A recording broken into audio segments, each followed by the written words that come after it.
Julien Moreau ran. His breath tore through his throat, each gasp raw and jagged.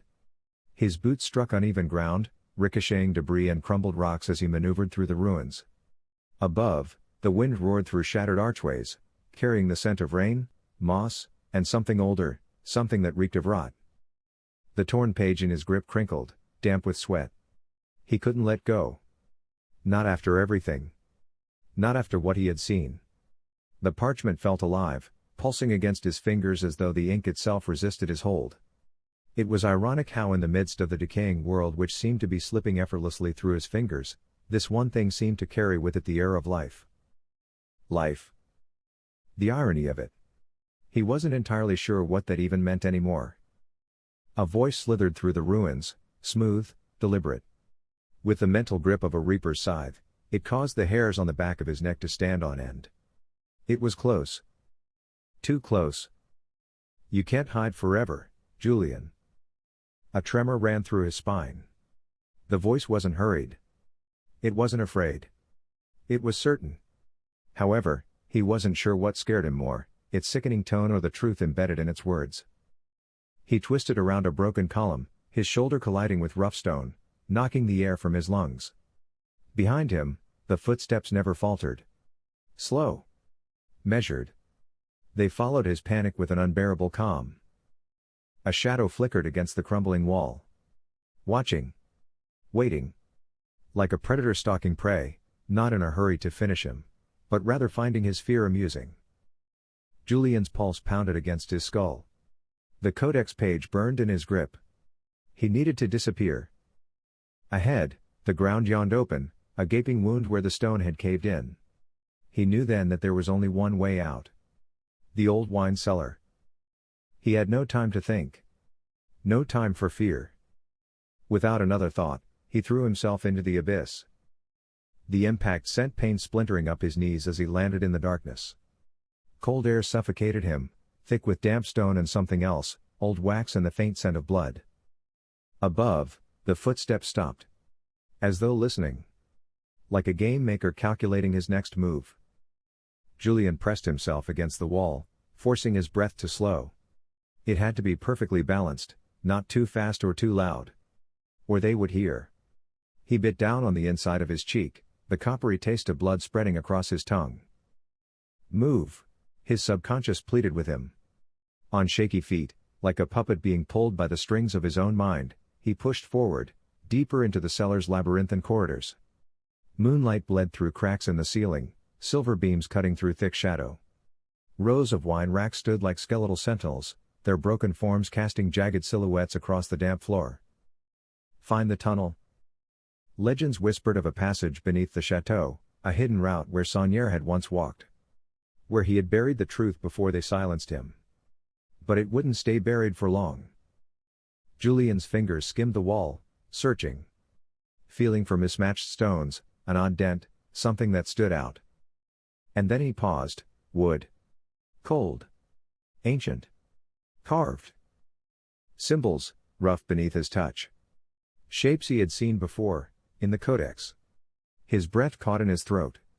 Intricately woven designs that resembled the very framework of the Matrix. It's real, he whispered, his voice nestling a sense of disbelief. A thud above disrupted his train of thought. Then another. They were inside. Julien pressed his shoulder against the wooden panel, muscles straining. It resisted, unmoving, unwilling. He clawed at its edges, breath ragged as the footsteps above creaked onto the stairs. As though the universe heard his distress, he felt a sudden shift. And then a whisper of air. The door gave way just enough. Julien slipped through hurriedly, forcing it shut behind him. Once again he was met with the embrace of darkness. His breath shuddered from his lips. The silence was heavy, weighing on him like an anchor. His fingers pressed against the stone. The carvings were deep, deliberate. He traced them, feeling their shape, the looping pattern of an ancient alchemist's symbol. But there, something different. A subtle shift in the design. A warning, not a seal. The kind meant to keep something in, not out. A sane person would have turned and left then. But Julien was far from sane. He was desperate, and he knew whatever lay ahead had to be important. No one went through that much trouble to hide something insignificant. His grip tightened on the parchment. If they caught him, it wouldn't just be his life. It would be history itself, swallowed by shadows. Above, a voice whispered his name, breaking him from his reverie. Without another thought, he turned and plunged deeper into the tunnel. Julien staggered from the passage, lungs heaving, dawn stretching its ghostly fingers across the sky. Magdala Tower loomed ahead, its jagged silhouette rising against the morning like a stone sentinel. He took in deep breaths as he realized he had made it out.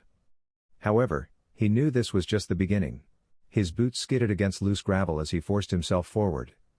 He had to reach the top. The truth was waiting. The climb was a slow punishment. The stone staircase coiled upward, each step rattling through his bones. The air thickened, pressing against his skin, his breath fogging in the cold.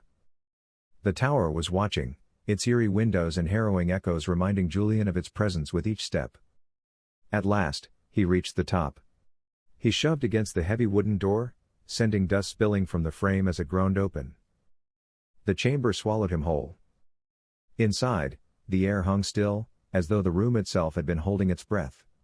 The first tendrils of dawn slanted through the narrow window, casting pale light over stone, dust, and something else. Something carved. Julien moved toward it, trembling fingers brushing against time-worn symbols etched into the stone. Familiar. The same markings from the Codex Tenebris. His breath hitched. With a sharp inhale, he pressed against the central glyph. A click. The wall shifted, causing the ground beneath him to tremor as a gust of air wafted into the room. Inside, something gleamed. Clear as day, as though taunting him. Saunier's cross. Intricate filigree laced its surface, the metal impossibly pristine, as if it had been waiting for him alone. Symbols, delicate yet deliberate, wove through its design, whispering secrets long buried. The craftsmanship was unlike anything he had ever seen, too perfect, too precise. It was not just a relic. A key to something much greater. He reached for it.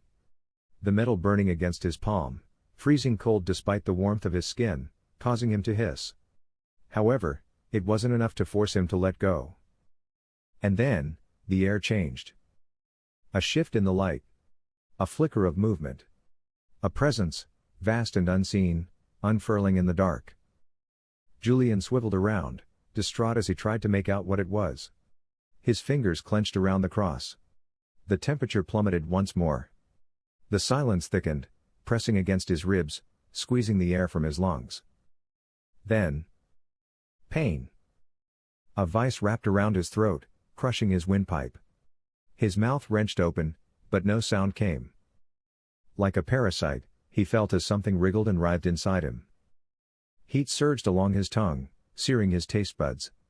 An agonizing cry left his lips as symbols carved themselves into his flesh, molten runes branding his marrow. The pain was unbearable, a fire that didn't burn, it consumed. His veins ignited, the Codex's ink rewriting itself in his blood. His knees struck stone. Blood dripped, slow and thick, pooling around him in black rivulets. His hands clawed at the cold floor, searching for something, anything, to anchor him to this world.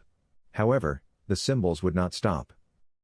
They moved, shifting in patterns beyond human comprehension, pulsing with a language that predated time. Soon enough, they had covered every inch of his flesh, almost consuming him. What was left of his sanity desperately clung to stay awake. But soon enough even that was lost. His vision blurred. His pulse slowed. The world shrank around him as the darkness bled into the light. Julien collapsed. The last thing he saw was the cross, gleaming in the dim light, untouched by his blood. The tower stood witness to what had unfurled. Unmoved. Indifferent. Eternal and unchanged. When the woman found him, she screamed. Her eyes wide as saucers as she struggled to comprehend the ghastly sight before her. Soon enough the villagers came as murmurs erupted. The authorities followed suit. They stood over the body, their faces pale, their words hushed, unable to make sense of what lay before them. One officer knelt, fingers hovering over the blood-drawn symbols. His voice barely a whisper. This This isn't just murder? His words laden with the weight of what they had witnessed. A waking nightmare. Another swallowed hard, his throat dry. Something dark. He hesitated, eyes fixed on the corpse's branded tongue, scorched flesh and hollow eyes. Something ancient. A chill crept through the tower. And somewhere, unseen, something watched. Waiting to be unearthed once more. Lucien Vail stood at the base of Magdala Tower, staring up at its cold, unnerving silhouette. The morning sun did little to warm the air, which seemed to override his senses. Something here resisted the dawn. The shadows felt heavier than they should have. A whisper of wind curled around his collar, sending a chill along his spine. It wasn't the weather. But something else. Something unseen. Behind him, the villagers murmured in hushed voices, their words thick with fear and something close to reverence. He tuned them out. His focus was above. Her was no stranger to peculiarities, and the last thing that he was about to do was unravel and lose his cool. The climb was slow and deliberate. The stone steps had been worn smooth by centuries of footsteps, yet today, they groaned beneath his weight, as though protesting his arrival. The closer he drew to the top, the air grew thick, pressing against his ribs like a held breath. At the entrance, a uniformed officer waited, his face pale, his expression carved from something between dread and duty. "Detective Vail." His voice was tight. "You'll want to see this." Just like that, the stillness that had once surrounded him seemed to cave in on him all at once. Inside the tower. The moment Vail stepped inside, it hit him. The heaviness of his surroundings, both figuratively and literally.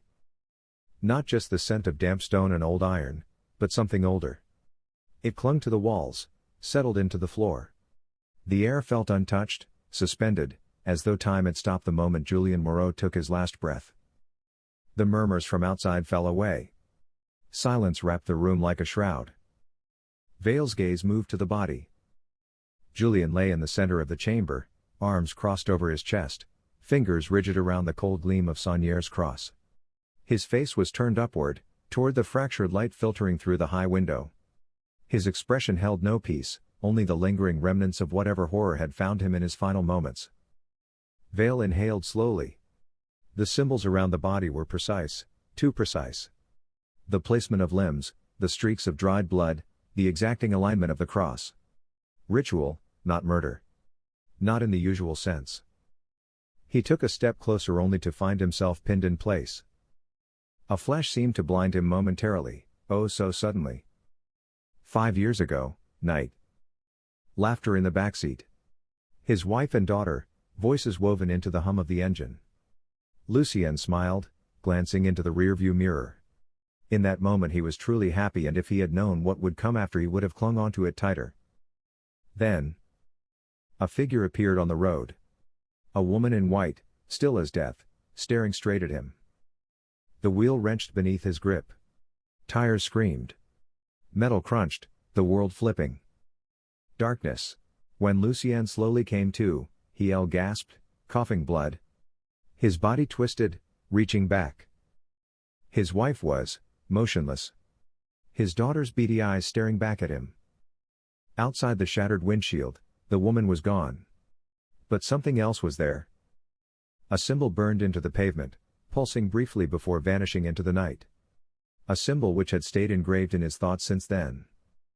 The same sigil that was now seared into Moreau's tongue. Lucien snapped back to the reality, breathing sharply. The present settled in like a weight in his lungs. His eyes flicked over Julien's body again. The sigil was burned into the flesh, not simply carved. Etched. Branded. Not by human hands alone. His fingers twitched above the symbols, his skin prickling. The air smelled wrong here. Not of death and decay, but of something older, something unfinished. "This isn't just a murder," he murmured, voice barely above a whisper. The officer beside him hesitated. We don't have anything concrete yet. Never seen anything like this." Lucien's jaw tightened. That was a problem. "Who found him?" "Elderly woman from the village," the officer said. "She brings bread to the chapel every week." Lucien exhaled, shifting his gaze to the cross clenched in Moreau's grip. The weight of it seemed heavier than the silver it was made from. The positioning wasn't just symbolic, it was meant to do something. And it was up to him to figure out what that was. However, from the chill that ran through his spine, he had a feeling this was a Pandora box he wouldn't want to open. Eva's arrival. Eva Chevalier stepped into Magdala Tower, the air pressing down on her chest. The scent of iron lingered, the dampness of the stone walls seeping into her bones. The silence was loud. Heavy. It had swallowed something, and had not let go. Her gaze swept across the chamber, the body, the blood, the cross. It wasn't just a crime scene. It was a message. She moved forward, her steps deliberate, though her heartbeat told a different story. Lucien. His name was barely a whisper as it held an air of familiarity. Anything louder felt wrong. Lucien didn't look up. He crouched beside Moreau's body, his fingers hovering above the symbols, his expression unreadable. "This wasn't a murder," she said quietly. He exhaled sharply. "I know." Eva stepped closer, her body tensing with uncertainty. She knelt, her fingers hovering just above the blood-drawn markings. They weren't just an act of brutality. They carried life. Before she could withdraw, a memory surfaced, unwantedly. She was 8 years old. A wooden stool in her grandmother's attic, the scent of aged paper thick in the air. A book, old and worn, laid open before her. These symbols, Eva, her grandmother's voice had whispered, tracing the intricate lines. They hold secrets that have been guarded for centuries. Eva had leaned closer, wide-eyed. Who guards them? A pause. Then, a sad, knowing smile. The Templars. Back in Magdala Tower, Eva blinked, the present crashing back in. Her fingers still hovered over the symbols. Her pulse had quickened. "Eva?" Lucien's voice cut through the fog of memory. He was watching her with an edge of concern. "These symbols," she said, voice steadier than she felt, "I've seen them before." Lucien frowned. "Where?" "In my grandmother's archives," Eva murmured. "They're connected to the Templars." His expression darkened. "That doesn't make sense." The air seemed to shift as the gravity of the situation seemed to heighten. "This is a ritual," Eva murmured, barely trusting her own voice. Lucien's eyes snapped to her. "A ritual for what?" She shook her head. "I don't know yet. But this place, it's connected to something." Lucien straightened, his mind already dismantling the scene, rearranging the pieces into something logical. But there was no logic here. "We need answers, Eva." She nodded, pulling out her notebook. The symbols had to be recorded. "Understood." Lucien watched her work. She had the same relentless drive for truth that had drawn him to her in the first place. But truth didn't always bring clarity. Then, a pause as though reality dawning on them both. Lucien's voice was low, careful. Too careful. "Do you think this has anything to do with your grandmother's disappearance?" Eva froze. The question hung between them, a thread linking past and present, secrets and loss. A weight she had never been able to put down. Slowly, she looked up. Her eyes met his, uncertain, but burning with something deeper. "I don't know," she admitted. "But I intend to find out." Lucien held her gaze for a beat longer, then nodded. That was all he needed to hear. Outside, the wind shifted, hinting at a calm before the storm. Whatever had started here, it wasn't finished. And more blood would be spilled before it was. They wanted the truth. However, what were they willing to sacrifice in order to get it? Lucien's phone buzzed in his pocket, shattering the thick silence that had settled over the chamber. The vibration felt unnatural in a place so old, so steeped in something that resisted the modern world. He pulled it out, glanced at the screen. His brow furrowed. "The coroner." The words felt heavier than they should, weighted with an expectation neither he nor Eva wanted to acknowledge. He pressed the phone to his ear. "Vail here." Eva didn't stop sketching, but the slight stiffening of her shoulders betrayed her attention. The voice on the other end crackled, hesitant. We've finished the preliminary autopsy on Julien Moreau. A pause. A breath. Then, unease creeping in. Cause of death was cardiac arrest. Lucien's frown deepened. Cardiac arrest? That's it? Yes and no, the coroner admitted. The body shows signs of ritual torture. Lucien's grip tightened around the phone. A cold thread curled through his spine. What kind of signs? Papers rustled on the other end. A pause. Then, hesitation. The symbols burned into his flesh. They aren't just wounds. They were carved with precision. Intention. Another breath. And there's something else. Lucien's pulse ticked faster. What? Traces of an unidentified substance in his bloodstream. We're still running tests. Eva stopped sketching. Lucien echoed the question she was already forming. What kind of substance? Another pause. This one longer. It's too early to say definitively, the coroner admitted. But it's not a common toxin. And not a drug, either? It might be connected to the ritual. Lucien ran a hand over his face, exhaling through gritted teeth. The puzzle only deepened, the pieces refusing to fit. So, he died of cardiac arrest, he muttered, more to himself than the coroner. Brought on by what? The torture? The substance? A hesitation. Then, possibly both. Lucien shut his eyes for half a second. Whatever had killed Moreau, it hadn't been natural. Keep me updated, he said, then ended the call. Eva's voice was quiet. Ritual torture. He nodded. Cardiac arrest was just the final push. Whatever they did to him, those symbols, that substance, it killed him. Eva set her notebook aside and crouched closer to the body. The air around it still felt heavy, thick. Like something unseen lingered. She hesitated, then reached out, lowering her gloved hand above one of the burned symbols.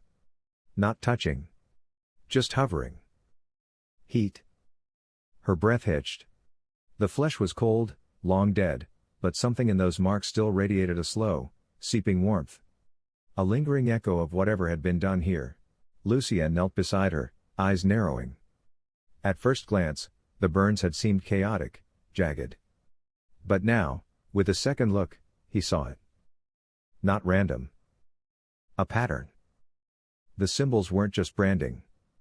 They were connected. A message left in flesh. A slow, icy realization crept through him. This wasn't just about identifying a killer anymore. They had to decode the message, before it was too late. The hidden meaning. Lucien crossed his arms, a flicker of something new shifting beneath his usual skepticism. These symbols, Latin inscriptions? Eva nodded, brushing a strand of hair behind her ear. Yes, but not just any inscriptions. The Templars used sigils like these in their rituals and encryptions. They believed symbols held power. Lucien leaned in, gaze dark with thought. So, whoever did this, either they descend from the Templars or they found access to their lost knowledge. Eva didn't respond immediately. Instead, she moved to her bag, pulling out a worn, leather-bound journal. The scent of aged parchment drifted into the air as she flipped through the brittle pages, searching. Then. Here.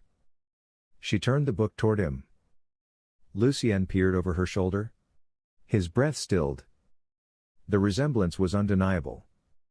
The symbols inked on the old pages matched the ones burned into Moreau's flesh, too precise to be coincidence. The curves and sharp edges formed something intricate, something designed with a purpose beyond mere brutality. A muscle tensed in Lucien's jaw. For the first time, his doubt cracked. You're right. His voice was quieter than usual, almost reverent. They're nearly identical. Eva traced one of the symbols in the book, her voice thoughtful. If we can compare these with the Templar archives, we might find an exact match. And if we do, we'll know exactly what Julien was caught up in, and who's behind this. Lucien straightened, his expression hardening. Then we need to get to those archives. She closed the journal carefully, slipping it back into her bag. Lucien hesitated, not out of doubt, but something deeper. A quiet understanding that they were stepping into something far bigger than either of them had imagined. Then, with a firm nod, he spoke the words neither of them could take back. "All right. Let's go." The road to answers. They left Magdala Tower, the crisp morning air doing little to shake the unease clinging to them. As they reached their car, Eva cast one last glance at the tower. It loomed against the sky like a sentinel, standing guard over something lost to time. Julien's body had been posed for a reason. A message. And now, they held the first key to deciphering it. The engine rumbled to life, tires kicking up dust as they pulled onto the winding roads leading away from Rennes-le-Château. The landscape blurred past, rolling hills, ruins older than memory, paths shaped by centuries of history. Yet, as they drove, Eva couldn't shake the feeling that they weren't just chasing the past. The past was reaching for them. She glanced at Lucien. His grip on the wheel was firm, his expression unreadable. She didn't need to ask if he felt it too. Whatever the Templars had buried, someone was trying to unearth it. And people were already dying for it. She exhaled slowly, steadying herself for what was ahead. They had to decode these secrets before it was too late. Because if they failed, Julien Moreau wouldn't be the last to die. Instead, this would only be the beginning.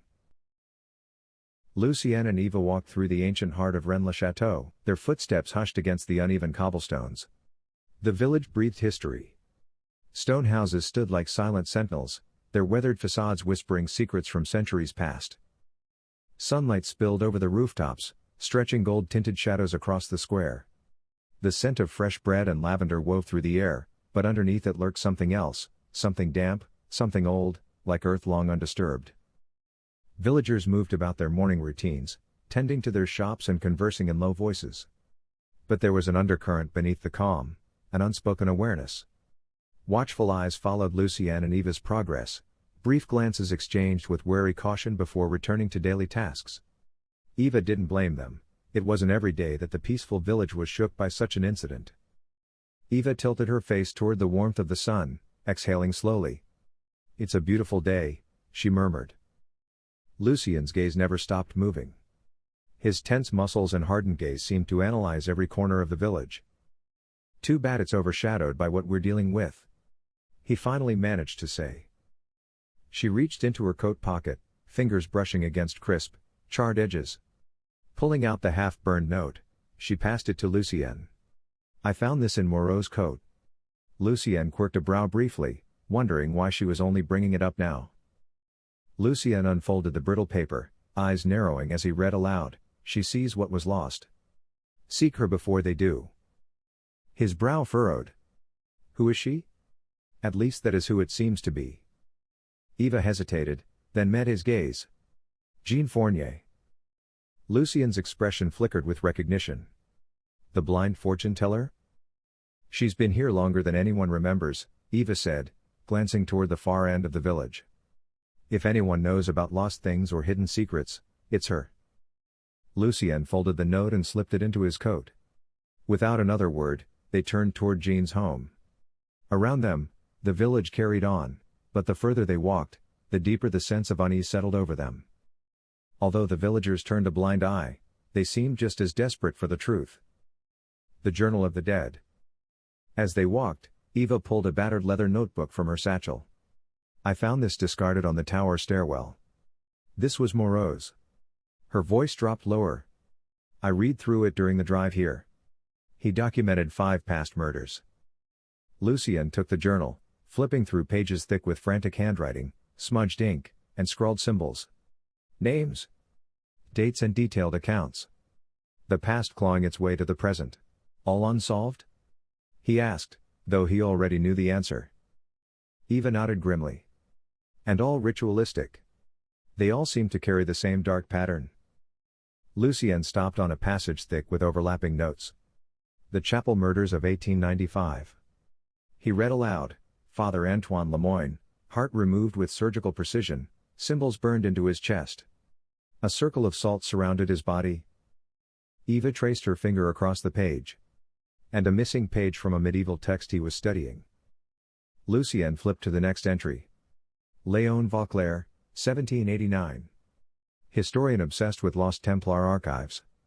Throat cut, hand severed, clutching a quill dipped in blood. Manuscript on the Grail vanished. Eva's voice was hushed. And the word vincula written in blood across his walls. Lucien exhaled sharply. Another entry. Dr. François Bellamy, 2014. Tongue severed, branded with the sigil found on Moreau. A medieval map of Rennes-le-Château pinned to the wall with a dagger, marking Magdala Tower. The key is not the Grail, Lucien read softly. The key is the blood. Eva's fingers curled tightly around the strap of her bag. Bellamy must have known something. Just like Moreau. Lucien turned another page. Sister Agnes Lefebvre, 2009. Drowned in the Abbey's baptismal font. A Templar cross carved into her forehead. Pages from a forbidden gospel stuffed in her mouth. Eva shuddered. She warned a journalist that someone was erasing history to bury the truth about the Grail. Lucien's throat tightened as he reached the last entry. Louis Deveau, 2003. Former priest turned occult researcher. Found hanging in his study. Latin phrase scrawled in blood, non mortui sed vigilantes. Not dead, but watching. A cold silence settled between them. Eva whispered, Deveau was in contact with my grandmother before she disappeared. The revelation hung heavy between the two of them. Each of the murders seemed linked to an artifact and each one seemed more vulgar and raw than the last. Lucien shut the journal, locking eyes with her. We need to find Jean Fournier. The warning. The path narrowed, winding between gnarled trees. At the end of it stood Jean Fournier's house, a small stone dwelling at the edge of the village, its shutters dark, its presence almost forgotten. Lucien glanced at Eva. Think she'll talk? Eva inhaled deeply, as if trying to taste the air before stepping forward. She had to. If anyone can help us make sense of this madness, it's Jean. But before they could take another step, a figure emerged from the shadows of the path. Mayor Etienne Dupont. His presence was a blockade. His face unreadable. Detective Vail. Miss Chevalier. His voice was clipped, devoid of warmth. Lucien stopped short, his posture tensing. Mayor Dupont. What can we do for you? The mayor's gaze flicked toward Jean's house, just beyond them, then back, voice dropping lower. I hear you've been asking questions about Julien Moreau. Eva's stomach knotted. Lucien's jaw clenched. The village had ears. It was only a matter of time before word spread about what they were doing there. We're the police, Lucien said flatly. That's our job. Dupont's face darkened. Then here's my advice, stop digging. Lucien's eyes narrowed. People are dead. More will die if we ignore this. Dupont exhaled sharply. His voice, quieter now. And more will die if you continue on this path. His words almost sounded like a threat. Eva's pulse quickened. We need answers. The mayor hesitated. Then spoke. Rennes-le-Château has secrets that protect it as much as they curse it. He paused. Then he turned and walked away. There was something odd about his words, which lay heavy with mystery. Lucien watched him go, muttering under his breath, remind me to look into that mayor. The storm breaks. The sky, once golden, had turned an unnatural shade of gray. A gust of wind rattled the shutters. A second later, the first cold drops of rain struck the cobblestones. The storm had come from nowhere. Too fast. Too sudden. All at once. Lucien and Eva hurried toward Jean's door as the wind howled through the streets. By the time they reached the entrance, rain was pounding down in thick sheets. Eva knocked. There was no answer. Lucien stepped forward, testing the handle. Luckily it turned easily. The door creaked open slowly as it scraped the wooden floor. The scent of incense, damp wood, and something unfamiliar wafted through the air. Eva stepped inside first, candlelight flickering against the walls, casting long, jagged shadows. Then, she saw her. Jean lay sprawled on the floor. A pool of dark, sticky blood spreading beneath her. The candlelight flickered against the blood pooled beneath her, thick and dark. But Lucien's gaze wasn't on the blood. It was on her eyes. Or rather, the absence of them. The empty sockets gaped up at him, raw and dark, as though something had carved out the windows to her soul. Eva couldn't help the gasp that escaped her lips as her knees felt weak. And then, the symbols. Etched into the walls, painted in her blood. Familiar shapes, jagged and unnatural, forming a spiral of meaning that should not be understood. Lucien's stomach twisted. He had seen these before. Not just on Julien Moreau. Not just in the crypt. But long before that. A crack split through his mind, memories unbidden, unstoppable scratched their way to the surface of his mind. Flashback, the night everything changed. Darkness. A winding road. Laughter. His wife, soft and warm beside him. His daughter in the backseat, her small hands pressing against the fogged-up window. A woman standing in the middle of the road. Dressed in white. Still as death. A symbol, burned into the pavement. Glowing, just for a moment, before fading into the night. The same sigil now painted in Jean's blood. Back to the present. Lucien's breath came ragged, his vision swimming. The candlelight twisted the shadows into familiar shapes, the hooded woman, the sigil, the night that had rewritten his life. His chest tightened. It was the same symbol which he had seen on the night his world was torn from him and one that remained ingrained in his thoughts ever since. Eva's voice broke through the haze. Lucien? He blinked hard, wrenching himself back to reality. He balled his hands into fists as he tried to control his emotions. Jean's lifeless body. The bloodied symbols. A message, that seemed to have been left for them to find. Lucien's fingers curled into a fist. His past wasn't just haunting him. It was warning him. He swallowed, forcing his voice steady. We need to find out who did this and who else saw these symbols. Eva frowned, still watching him. You saw something, didn't you? Lucien didn't answer. Because the truth was worse than anything he could say. The past wasn't just catching up. It was leading them straight to the Grail. Not the known crypt. The hidden one. A place sealed away for centuries, not to honor the dead, but to bury something far worse. The same crypt that had drawn the fascination of several before them and had claimed the lives of just as many. Eva's breath caught. Where? Lucien's eyes flickered toward Jean's body. His mind was already moving, pulling the pieces together, the pattern emerging from the blood and the walls.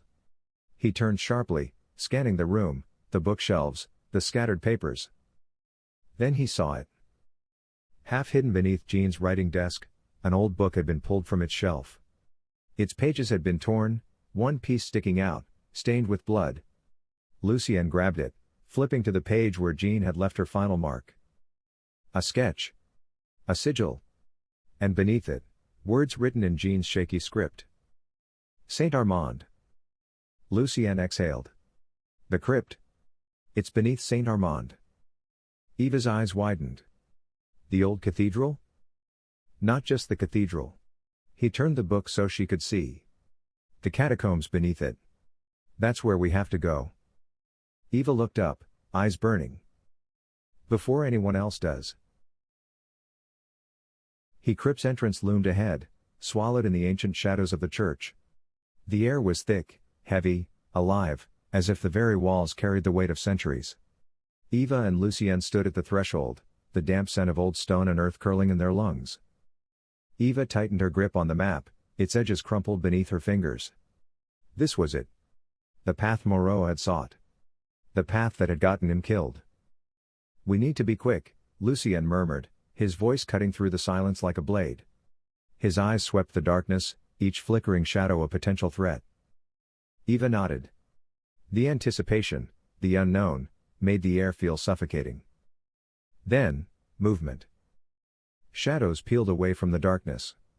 As figures emerged. Two of them, their presence unnaturally still. They wore robes of deep black, woven with silver sigils that shimmered under the moon's faint glow. The Watchers. Their faces were obscured by low hoods, their presence draining the very light from the space around them. Stop right there, one of them intoned, his voice a graveled whisper, like stone grinding against stone. Eva's breath hitched. Instinctively, she took a step back, her fingers brushing against Lucien's arm. "Who are you?" Lucien's voice was firm, controlled, but his stance shifted, his body coiled, ready. The first watcher moved forward, slow, deliberate, as if time itself bowed to his will. "We are the Watchers of Sion. Guardians of these secrets. You must cease your investigation immediately." Eva's fingers curled tighter around the map. "We can't do that." Silence.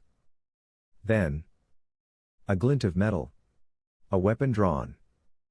The second watcher raised an old revolver, its barrel gleaming ominously. "Then you leave us no choice." Lucien's reaction was instant. His gun was up, his stance shifting. "Stay back." The air snapped tight, a fragile moment before violence. Then, gunfire. The first shot tore through the silence, deafening. Lucien dove, rolling, returning fire. The watchers moved with eerie precision, their dark robes billowing like specters. Lucien raised his weapon into the air as well, with equal precision. One of them staggered, a hit. He crumpled with a strangled gasp, clutching his side, blood spreading across his robe like ink on parchment. The second watcher melted into the shadows, retreating, his footsteps swift but silent. Gone.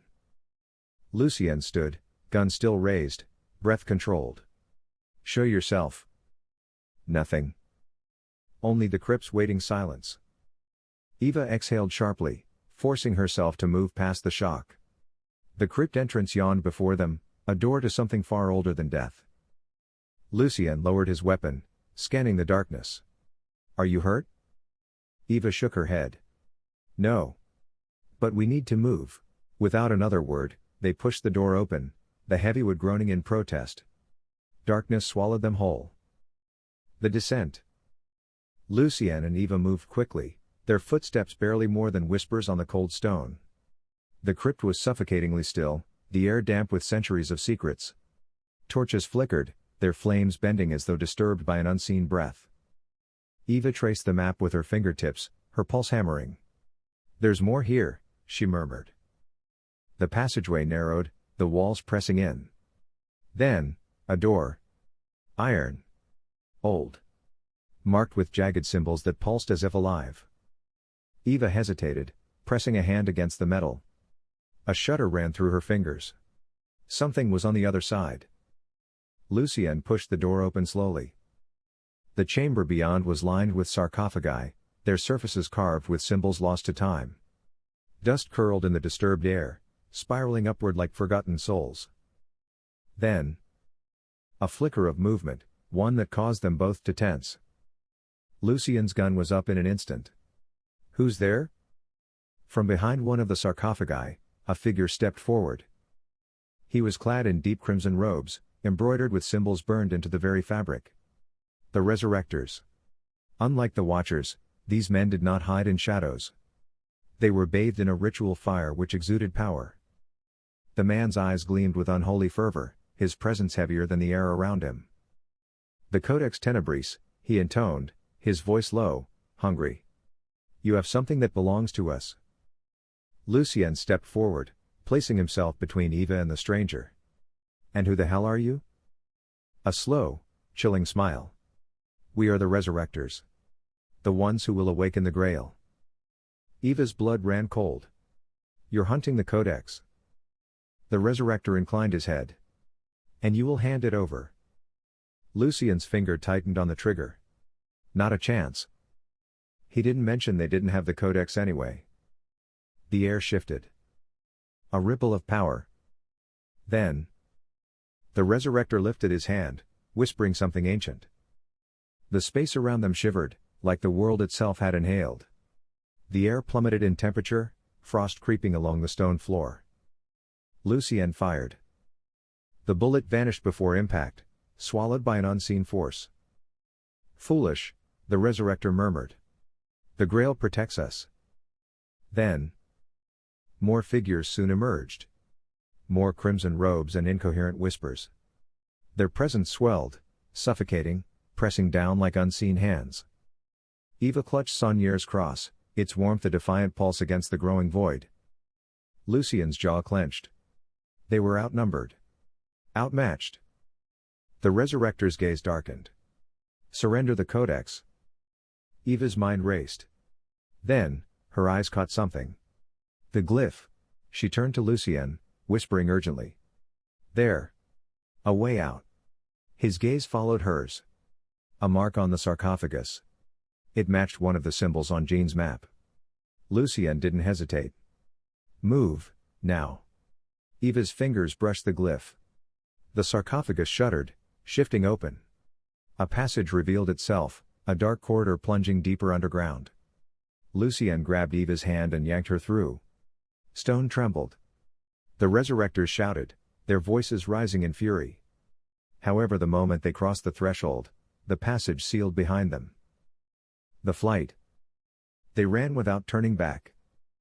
The tunnel wound downward, colder, deeper. The only sounds, their heavy breaths and their footsteps.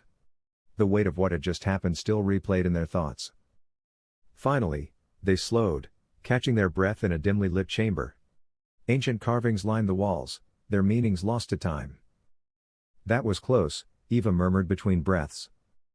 Lucien wiped the back of his hand across his forehead. Too close. We need to get out of this village. Now. Eva forced herself upright, ignoring the ache in her muscles. And go where? We can't just disappear without a plan. Lucien exhaled. We can't trust anyone now. Eva nodded, gripping the cross. Then we find out what Saunière died protecting, before they do. Above them, Rennes-le-Château waited. Watching. And somewhere, in the highest window of Magdala Tower, a candle flickered once, then vanished. They thought they had it all worked out, but they were very wrong. Eva hunched over the motel room table, her fingers skimming the brittle pages of Julien Moreau's journal. The dim lamplight stretched shadows across the cluttered desk, distorting the inked words like whispered secrets. The air smelled of old paper and mold. Moreau's journal was chaos. Latin phrases scrawled in frantic ink, rough sketches crowding the margins, maps annotated with cryptic notes. It was a puzzle without edges, a labyrinth of half-formed thoughts. It read like a slow descent into insanity. She chewed her bottom lip, turning another page. Fragments of parchment peeled away under her fingertips, thin, delicate, overhandled. Something about these particular pages had been revisited again and again. Lucien leaned against the wall, arms crossed, watching her with an unreadable expression. His skepticism was palpable, but there was something else there, too. A reluctant respect. Anything? His voice broke the silence, low and gravelly. Eva didn't look up. Give me a minute. She shuffled through the pages, her pulse quickening as her eyes locked onto a familiar shape. A map, half erased, its ink smudged, edges torn as if someone had tried to erase its existence. This isn't just a map, she murmured, her fingers trailing over the faded lines. It's incomplete. But the symbols, they're Templar. Lucien pushed off the wall, stepping closer. Templar? His voice lost its usual dryness, replaced by something sharper. Eva tapped at the intricate markings. These reference a lost archive beneath an abbey. She tilted the book, angling it under the light. Certain areas looked deliberately erased, entire sections torn away. Lucien's gaze darkened. Missing? Or removed? Eva hesitated. Torn out. Her voice barely rose above a whisper. Something tightened in Lucien's posture. His fingers flexed at his sides, a subtle tell. Then she saw it. A single phrase scrawled in hurried Latin beneath the map's markings. The ink had bled into the fibers of the page, as if it had been written with a shaking hand. Eva exhaled slowly and read aloud. Ubi mortui non dormint, scientia mene. Where the dead do not sleep, knowledge waits. The motel room felt colder. Lucien stiffened. His jaw ticked, muscles flexing beneath the dim glow of the lamp. Eva narrowed her eyes. You know that phrase? Lucien's voice was quieter now, tinged with something unreadable. Yeah. I've heard it before. She turned fully to face him. Where? Lucien exhaled through his nose, dragging a hand through his hair. There's an abbey. In the Pyrenees. Abandon. His voice was lower now, almost reluctant. Eva frowned. And? Lucien's gaze flickered toward the window, the reflection of the lamplight catching in his irises. The monks never buried their dead. A beat of silence. The air between them thickened. Eva's stomach twisted. Why? Lucien's voice was barely above a breath. They believed the dead held knowledge that couldn't be lost. He let the weight of the words settle before adding, they kept them above ground. Guarding something. The motel room seemed to shrink around them, the silence pressing in. Outside, the wind rattled against the window pane, but neither of them moved. Eva's fingers tightened around the page, its brittle surface crackling under her grip. Then that's where we're going. Lucien rubbed a hand over his face, his sigh laced with resignation. There was no point in arguing. Yeah, he said grimly. Guess we are. Lucien braced himself as he mentally prepared himself for what lay ahead for them both. The rental car groaned in protest as it climbed the winding mountain road, tires slipping against the wet gravel. A dense mist coiled between the peaks, swallowing the last traces of daylight. The Pyrenees stretched into the storm-heavy sky like the ribs of a slumbering giant, ancient and unyielding. Eva gripped Moreau's map, the parchment damp between her fingers. There, she murmured, voice tight. That ridge matches the drawing. Lucien slowed the car, eyes narrowing at the abandoned ruin that emerged from the mist. The remains of the abbey rose like a skeletal hand from the earth, its crumbling walls half swallowed by time. He turned onto a narrow dirt track, the car shuddering as the tires fought against the deep ruts. It doesn't want us here, Eva thought, gripping the dashboard as a shudder ran through her. The abbey was built on Templar foundations, she muttered, stuffing the map into her jacket. Most of it burned down in the 1600s, but Moreau's notes say one chapel survived. Lucien didn't respond. His hands were tense on the wheel. A shadow flickered through the mist. For an instant, Eva swore she saw a figure standing among the ruins, a vague, watching presence, neither moving nor speaking. But as the mist shifted, it was gone. A trick of the storm. Or something worse. Thunder cracked overhead, rolling through the mountains like a distant war drum. They abandoned the car and hiked quickly, boots sinking into mud-slicked earth, the wind howling through the gaping ruins. Broken columns jutted from the ground, wrapped in vines, like ribs of some forgotten beast, struggling to breathe. Then Eva stopped short. A jolt of cold terror shot through her. She grabbed Lucien's arm, nails digging into his sleeve. A whispered warning, look. Up there. Lucien followed her gaze. Dark figures lined the ridge above. Motionless. Watching. Their robes snapped violently in the wind, yet they did not sway. Their hoods obscured their faces, but even from this distance, something felt wrong. As if they weren't simply standing there. As if they were waiting. Lucien's voice was barely more than a breath. Resurrectors. The word slithered through Eva like ice. He shoved her behind a crumbling pillar. They must have followed us from the village. Eva's breath came shallow. Her eyes darted to the chapel, barely visible ahead, a blackened husk clinging to the mountainside like something long dead. Its walls, once pristine, were scorched and warped. The door hung open, twisted from fire or time. We need to reach that chapel before they do, she whispered. Lightning tore through the sky. And for a split second, just a flicker of a moment, the flash revealed something beneath the resurrectors' hoods. Not faces. Not human. Something wrong. Like a mutilated canvas, something hard to decipher. Eva's stomach lurched. Lucien cursed under his breath. They're boxing us in. The figures did not rush forward.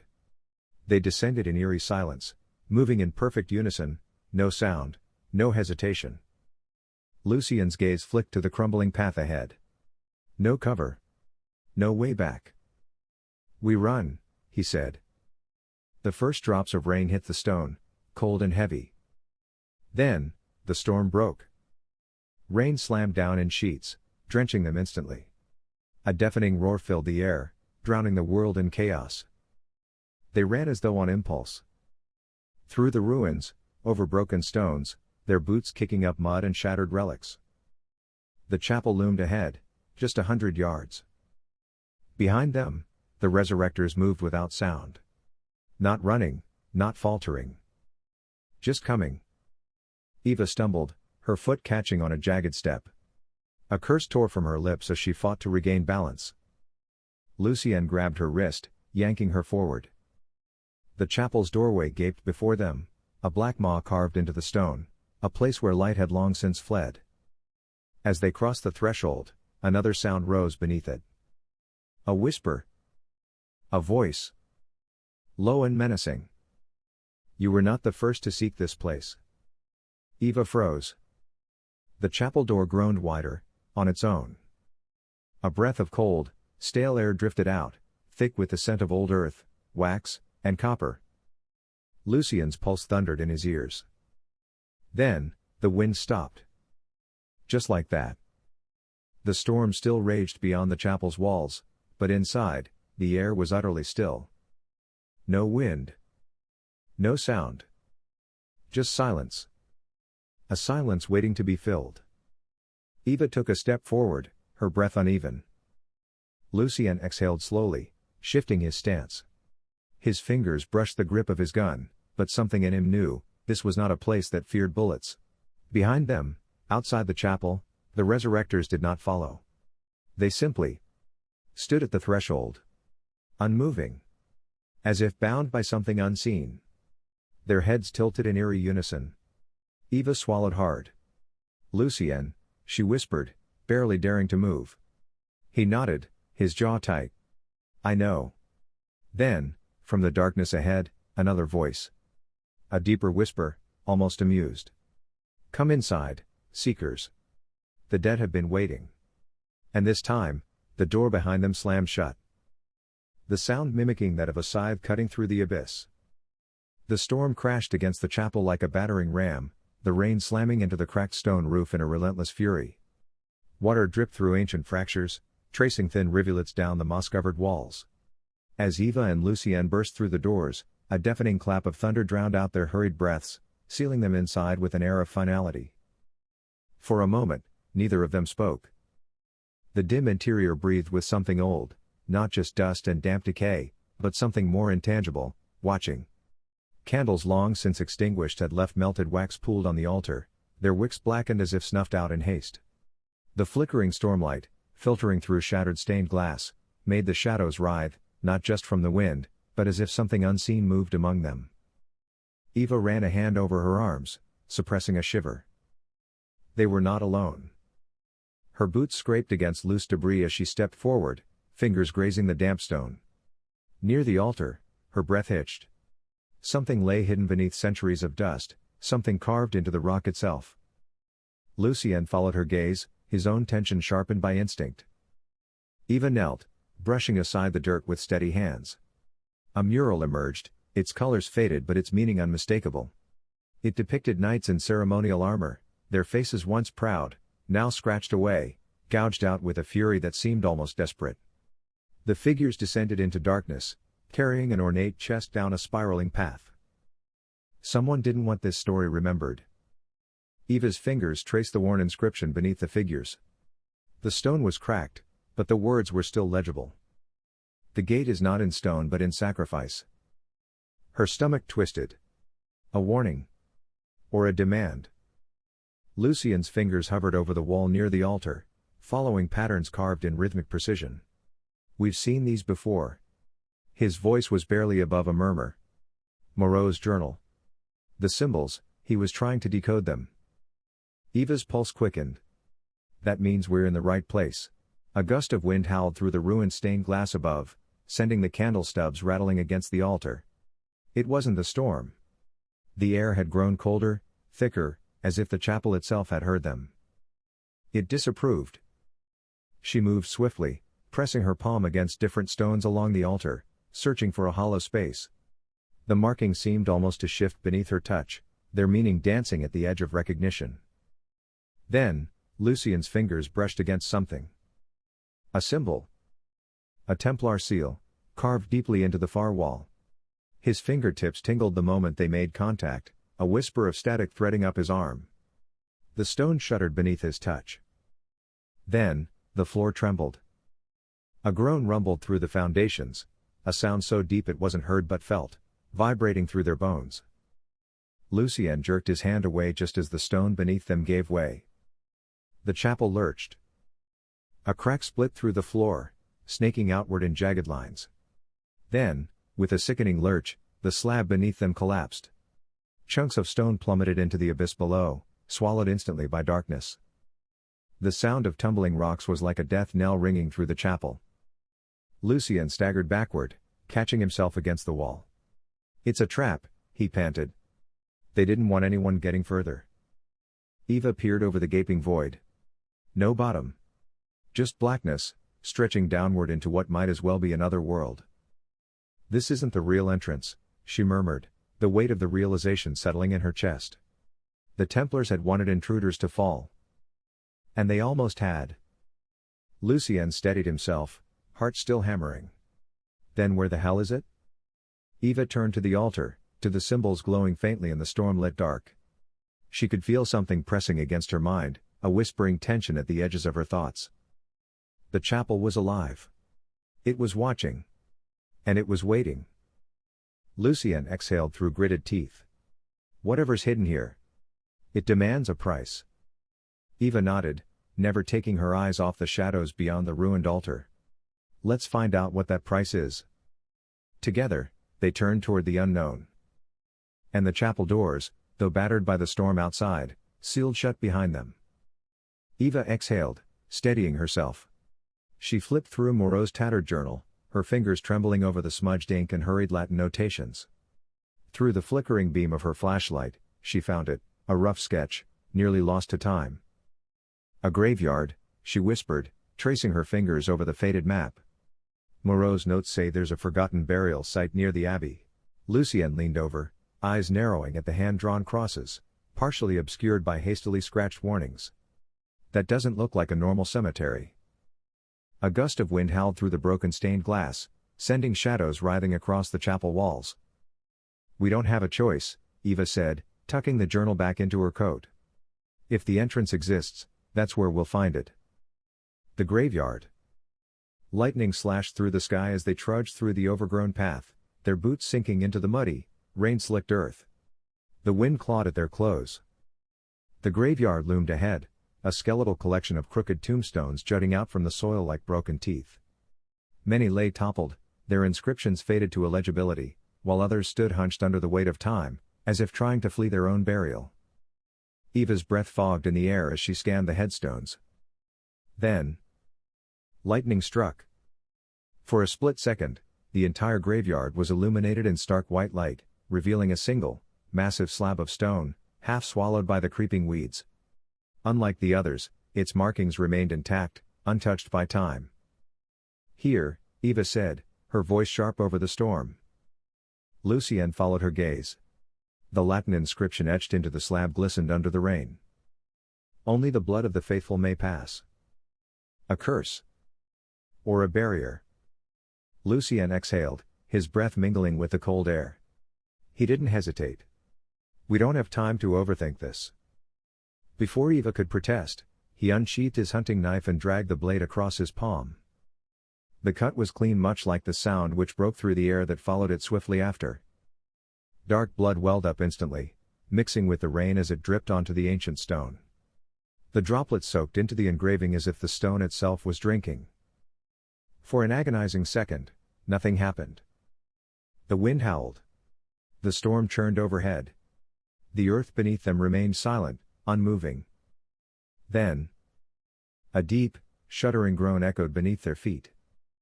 The stone moved across the ground. Not like a door swinging open, nor a hidden mechanism shifting, it caved inward, like a wound splitting open.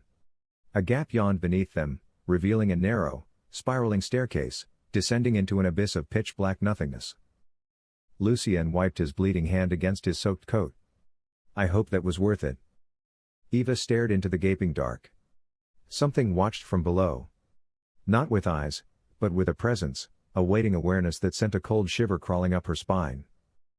She looked at Lucien. He met her gaze, rain dripping down his face. Neither spoke, but their stares were enough to speak volumes. There was no turning back. With a deep breath, Eva stepped forward, placing her boot onto the first stone step. It was slick and cold, the damp air rising from the depths like breath from an open grave. Lucien followed, his footsteps steady behind her. As they descended, the weight of the earth itself seemed to press down on them. The walls, lined with ancient Templar carvings, wore symbols that twisted in the dim glow of their torches. Figures depicted in agony, hands outstretched in supplication. Others, in chains. Mouths wide open letting out silent screams as hollow eyes stared back at them. Then, the slab above them sealed shut. The sound was final. A tomb closing. A trap snapping shut. Lucien swore under his breath, his fingers tightening around his flashlight. That's not good. Eva exhaled, forcing herself to stay calm. I think. She swallowed, feeling the weight of the darkness pressing closer. I think we just entered something we weren't supposed to. Lucien flicked his flashlight ahead. The passage stretched on, vanishing into the abyss. The shadows moved, writhing against the stone walls in ways that had nothing to do with their light. Eva whispered, barely more than breath, this is where it all began. And, perhaps, where it would end. The air thickened as Eva and Lucien descended, the temperature plummeting with each step, their breath curling in the torchlight like whispered echoes of the dead. The damp stone walls closed in around them, their silence more oppressive than any sound. The shifting torchlight revealed ghosts of history, Templar knights carved into the stone, their figures bowed in silent reverence. Or was it despair? Their faces were featureless, erased by time or purpose. But their empty sockets seemed to follow the intruders, as if warning them to turn back. Lucien ran a hand over the hilt of his gun. I don't like this. Eva barely heard him. Her attention was locked on the massive iron door at the bottom of the staircase, half buried in the weight of centuries. Unlike the walls, which had succumbed to damp and decay, the door stood untouched, its surface carved with intricate sigils that pulsed beneath her gaze, as if alive. A deep, bone-crawling thrum resonated through the metal. The symbols. Eva's fingers hovered over the engravings, her breath catching. She knew these marks. She had seen them before.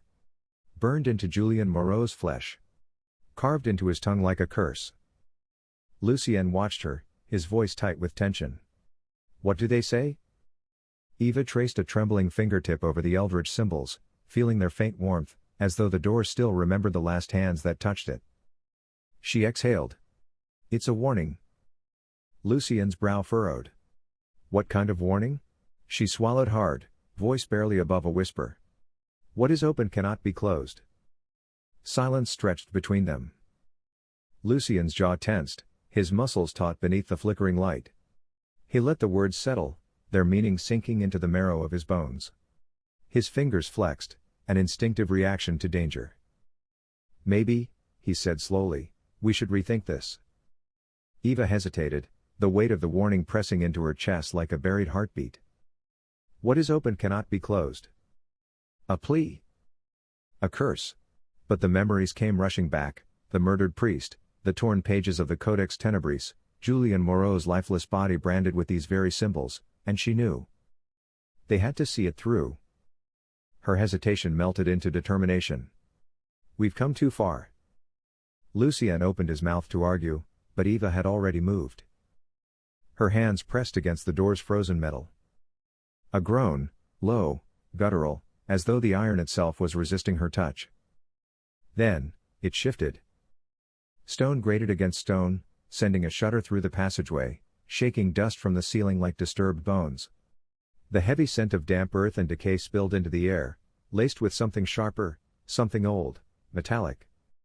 Blood. Lucien's arm shot out, fingers closing around her wrist. Eva. Wait. She stiffened at the contact, but didn't pull away. Her pulse thundered in her ears, but there was no turning back now. The door creaked wider, unveiling a black void beyond its threshold. The torchlight barely penetrated the darkness, its glow swallowed whole. A cold, breathless silence stretched out before them. Lucien's grip tightened for a fraction of a second, then loosened. He didn't let go, not completely. He cast one last glance at the door behind them, the world they still understood. The world where things made sense. And then, without another word, he followed her into the dark. The door did not close behind them. But something else did. The chamber breathed. It was no mere room, it was a vast, underground cathedral of lost knowledge, a sanctuary for secrets that time had refused to bury. Endless shelves of forgotten tomes and relics stretched into the darkness, their spines encrusted with dust and age. Scrolls lay stacked in careful disorder, as though someone, or something, had searched through them recently. The scent of old parchment, wax, and decay clung to the air, thick and lingering. Eva's torch cast a flickering, unsteady glow, illuminating the sigils etched into the stone walls, not merely carved, but scored deep, as if by hands desperate to ensure they were never erased. Their shapes pulsed under the firelight, as though retaining some lingering awareness. At the chamber's heart, an ornate wooden table stood like an altar, its surface pitted with scars from centuries of use. On it, a sealed iron chest, its lock so intricately wrought it seemed more ceremonial than functional. It did not look like it had been opened in lifetimes. Lucien's boots scraped against the stone as he stepped forward. His breath condensed in the chilled air. This place. It doesn't feel abandoned. Eva barely heard him.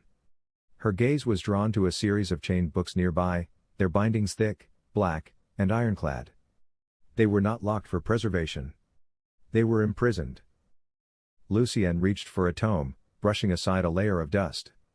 The moment his fingers touched the leather, a faint shiver rippled through the air. He exhaled sharply. "These books," he muttered, voice hushed. Someone really didn't want them read. Eva wasn't listening.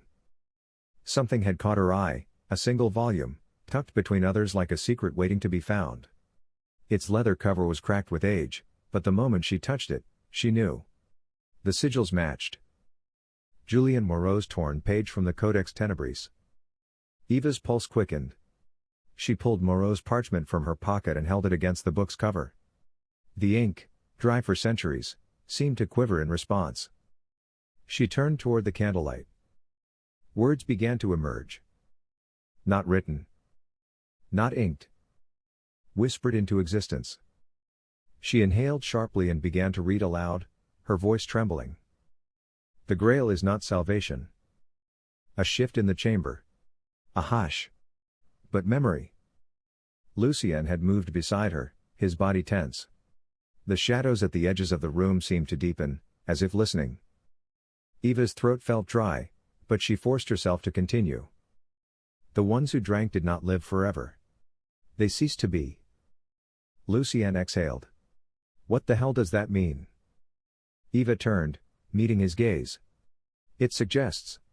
She hesitated, trying to piece together the implications. It suggests that those who drank from the Grail didn't gain immortality the way we imagine.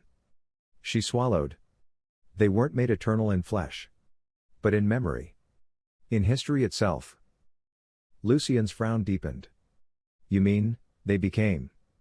What? Ghosts? Myths? Eva closed the book gently, as if afraid of what might happen if it remained open too long. Maybe not ghosts, she whispered, but something else. Lucien ran a hand through his damp hair, tension mounting. So Moreau's death. Your grandmother's disappearance. It's all tied to this?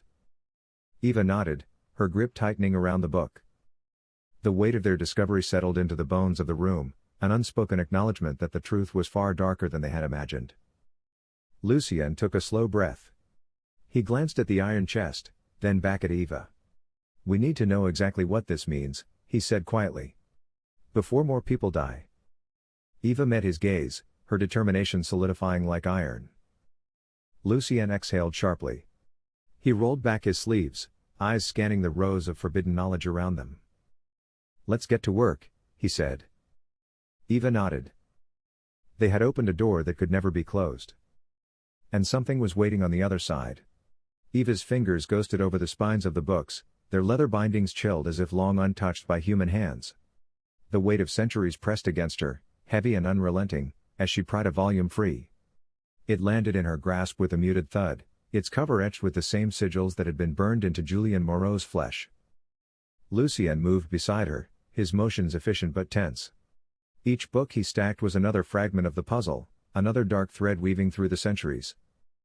"These could be what we need," Eva murmured, the words barely escaping her lips. She wasn't sure if she was trying to convince him or herself. Lucien nodded, but his eyes never stopped scanning the chamber, his body honed for an unseen threat. "Take what we can and move." They worked swiftly, filling their bags with as many tomes as they dared carry. But with each book added, the air grew heavier, thicker, as though the very chamber resisted their theft. The walls loomed, the flickering light warping their shapes, making them appear closer than before. Then Eva saw it. At the center of the room, half swallowed by shadow, sat an iron chest.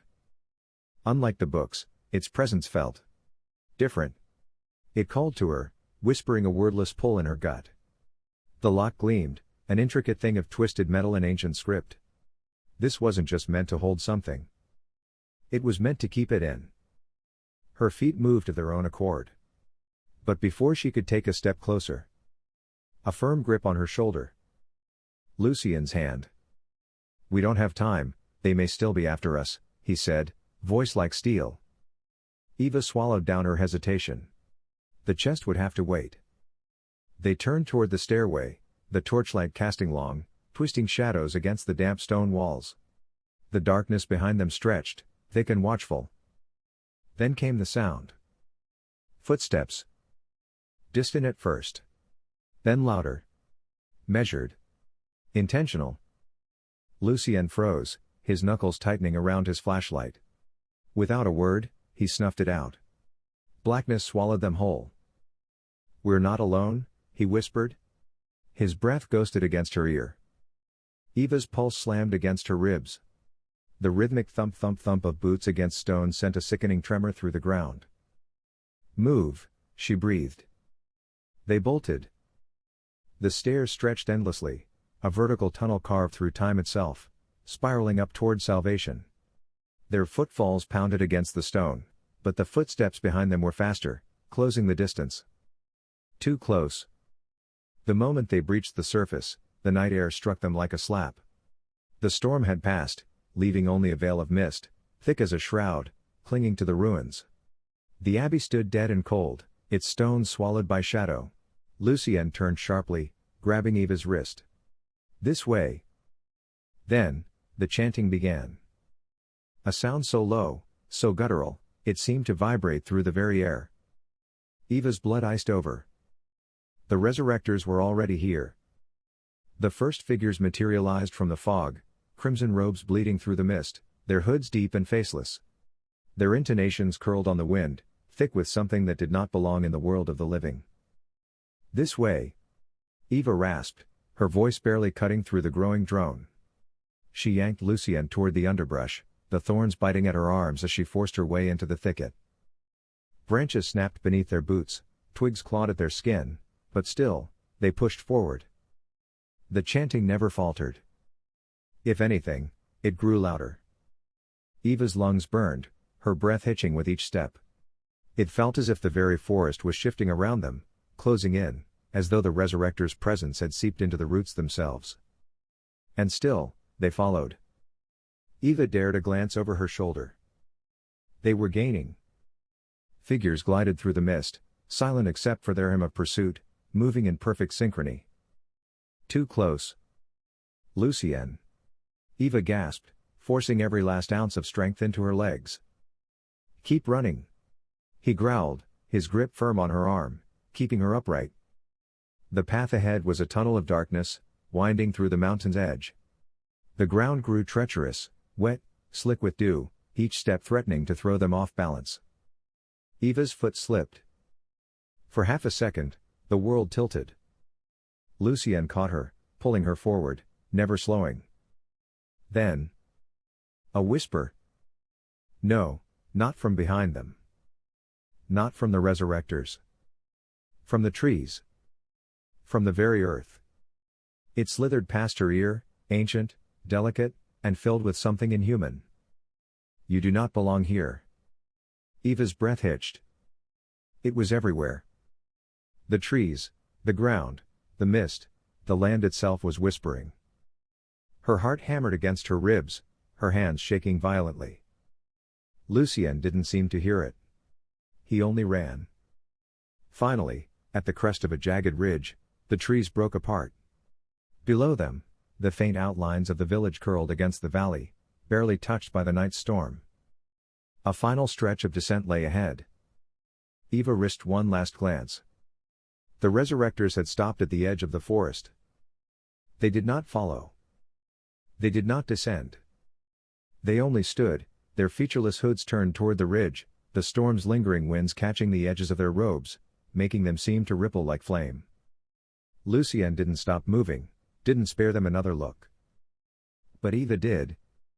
And she swore, that the whisper came one last time. You have taken what was not yours. Then silence. And in that silence, Eva understood. The resurrectors had not been the ones following them. Something else had. And it was not finished with them yet. The room was dim, save for the amber glow of the bedside lamp. Shadows stretched long across the walls, flickering against the antique wallpaper. The scent of old parchment clung to the air, thick as dust. Eva sat cross-legged on the hotel bed, surrounded by open books and scattered papers, her fingers tracing the brittle edges of history.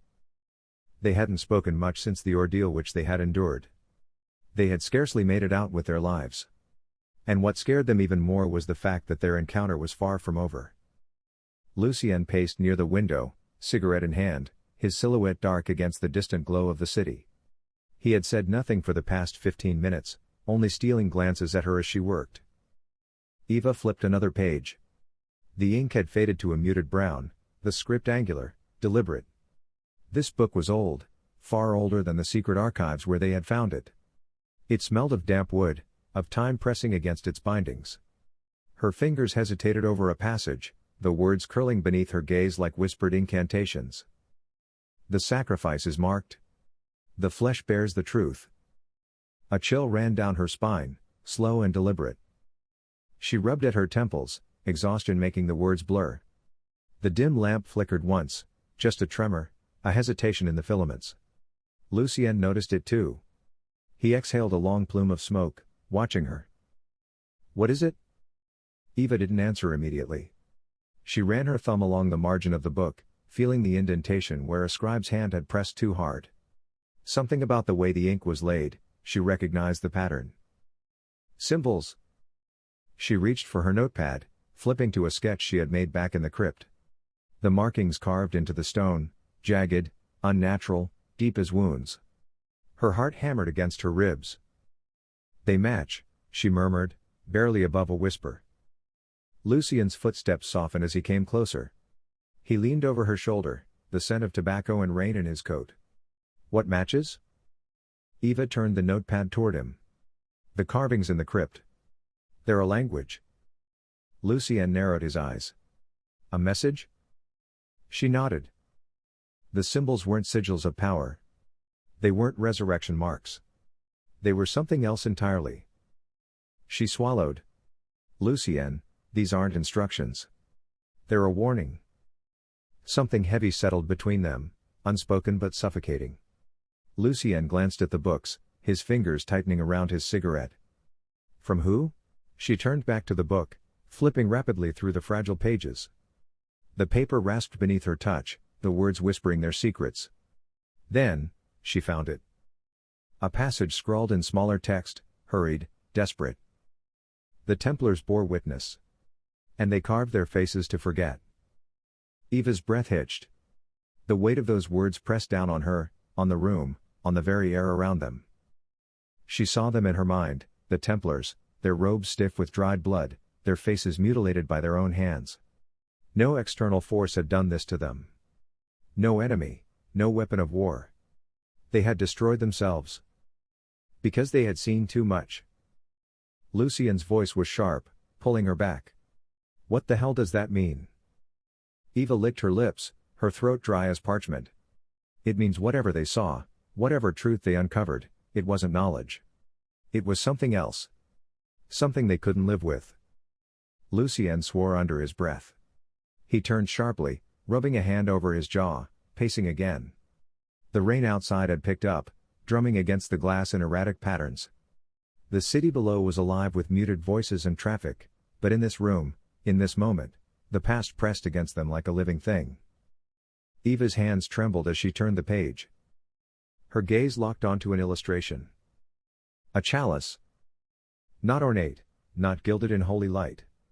A rough, crude thing, made of stone, dark as dried blood. The caption beneath it read simply, Calix Mortem. The Grail of Death. Something in her stomach twisted. Lucien, she murmured. The Grail isn't what we thought. He stopped pacing. What do you mean? Eva traced the image with her fingertips. The resurrectors think it's a vessel of resurrection. But what if it's something worse? What if it doesn't give life? Lucien's voice was grim. What if it takes it? Eva exhaled slowly, the weight of it all sinking in. The murders, the crypt, the resurrectors, none of it was about power. It was about fear. About keeping something buried. A truth that no one was meant to see. Eva's fingers curled against the aged paper, her breath shallow. The knowledge was there, laid bare before her in ink and time. But knowing was its own kind of danger. Lucien sat on the edge of the bed, elbows on his knees, eyes dark with thought. If the Templars carved their own faces, it means they saw something. Something they couldn't unsee. Eva swallowed hard. And now the resurrectors are trying to see it again. Lucien dragged a hand through his hair. And we're standing right in the middle of it. The silence between them stretched, thick as the weight in Eva's chest. The lamp flickered again. Her pulse jumped. She looked toward the window. A shadow moved.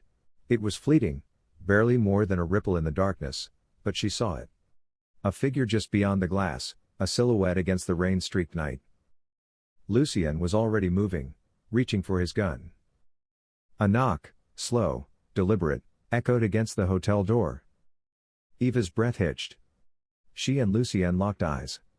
The unspoken question was clear. Who else knew they were here? Lucien stood, his movements deliberate. He gestured for Eva to stay put. Another knock. Louder this time. The handle rattled. Eva pressed her back against the headboard, fingers tightening around the book. The symbols on the page seemed to shift in the dim light, as though whispering some last, desperate warning. Lucien reached the door. His gun was steady in his grip. Who is it? No answer. Only silence. Then, a single slip of paper slid beneath the door. Lucien didn't move for a long moment. Then, cautiously, he bent down and retrieved it. The paper was old, damp at the edges. A single sentence, scrawled in ink black as midnight. You are not the first.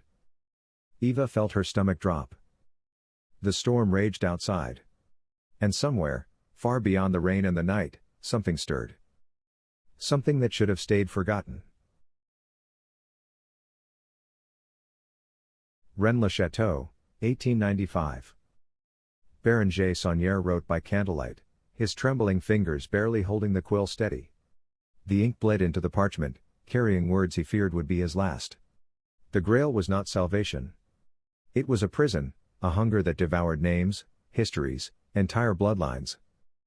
The first Templars had believed they had found the blood of Christ. They drank. And one by one, they vanished. Not into death, but into something worse. They became whispers, lost to time, unable to be remembered. The Templars who survived had mutilated themselves, carving away their own faces so history could not erase them. Saunière had spent his life tracing the lineage of those the Grail sought. His research led him to a name, Chevalier. The bloodline that carried the Grail's mark.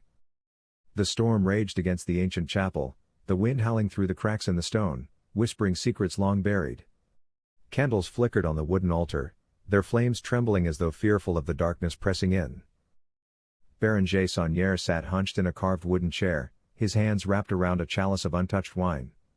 His robes were damp with sweat, though the night was cold. Across from him, Jeanne Chevalier, a woman of sharp eyes and sharper mind, studied him carefully. You requested my presence, Father, she said, her voice measured. And yet, I see no prayer book. No sermon prepared. Saunier exhaled slowly. He looked older than his years, his face drawn with exhaustion and something heavier, something not of this world. I do not need a sermon, Madame Chevalier, he murmured. I need a witness. Jean's brow furrowed. A witness to what? The priest hesitated. His fingers twitched against the chalice. The candlelight cast deep shadows under his eyes. There is something beneath us, he said at last. Jean said nothing, waiting. Saunier leaned forward, his voice a whisper.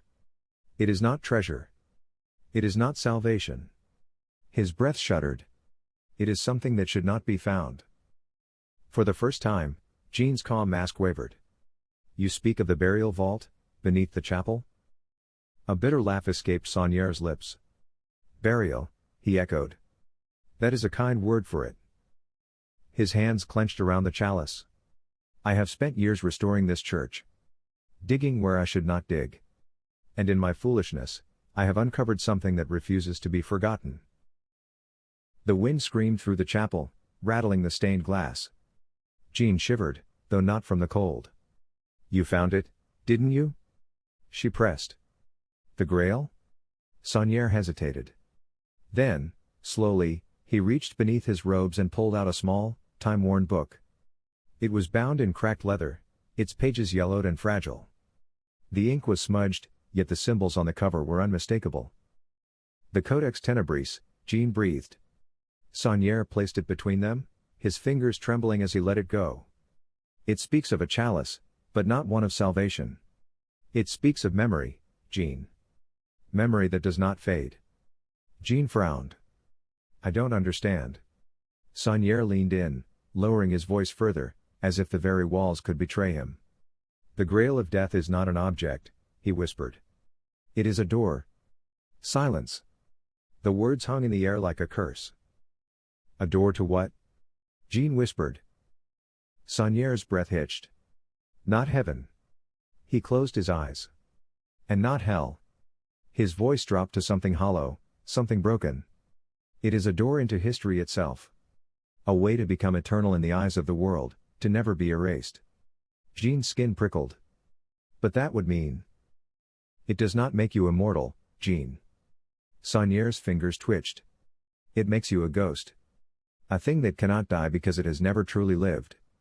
It writes you into the bones of history, never to be undone. Jean's stomach twisted. The Templars drank from it, Saunier continued, voice hollow. And they saw what was beyond. They ceased to be, not dead, but trapped in something worse. A place where time does not pass. Thunder rumbled overhead. The candles flickered violently. Jean placed a steady hand on the table. What must be done? She asked. Saunier hesitated. I have buried what I found. Hidden it beneath the church, in the crypt no priest dares enter. Jean's breath slowed. But that will not be enough, will it? She murmured. Saunier's expression was haunted. No, he admitted. Not while men seek eternity. He pushed the Codex Tenebris toward her. Take this. Keep it from them. Your family knows how to disappear. Jean hesitated, then grasped the book with careful hands. The moment she touched it, she felt it watching her. Saunier exhaled, his body slumping. I do not have long, he murmured. They will come for me soon. Jean's lips pressed into a thin line. Then we will ensure your story is remembered, Father. A faint, sad smile touched Saunier's lips. No, he whispered. I pray you do not. Some stories should never be written. He stood, his silhouette tall against the candlelight. Leave now, Madame Chevalier. And never return to Rennes-le-Château. Jean hesitated for only a moment. Then she clutched the Codex Tenebris to her chest and turned toward the door. As she stepped into the storm, she did not look back. By dawn, Saunier would be dead. And the Grail of Death would once again fade into the shadows. Waiting. Watching. Eternal. The full moon hung heavy over Rennes-le-Château, its pale glow spilling across rooftops like a ghost's breath. The air was thick, saturated with a tension that refused to break. Somewhere beyond the hills, the creatures began their mournful howls, wolves, or something that only sounded like them.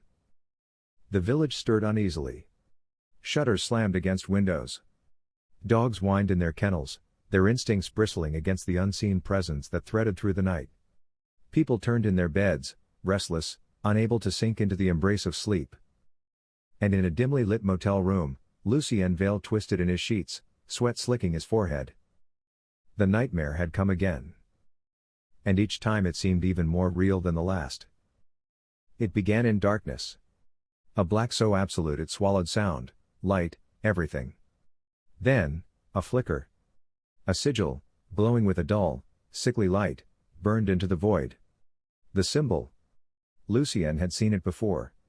He knew it like the veins on his hands, the weight of his gun, the scent of his wife's perfume. It pulsed before him, its edges shifting, alive. A whisper coiled around him, curling into his ears, low, ancient, wrong. You have seen me before. Lucien turned. He was no longer in the void. He was back on the rain-slick road, 5 years ago.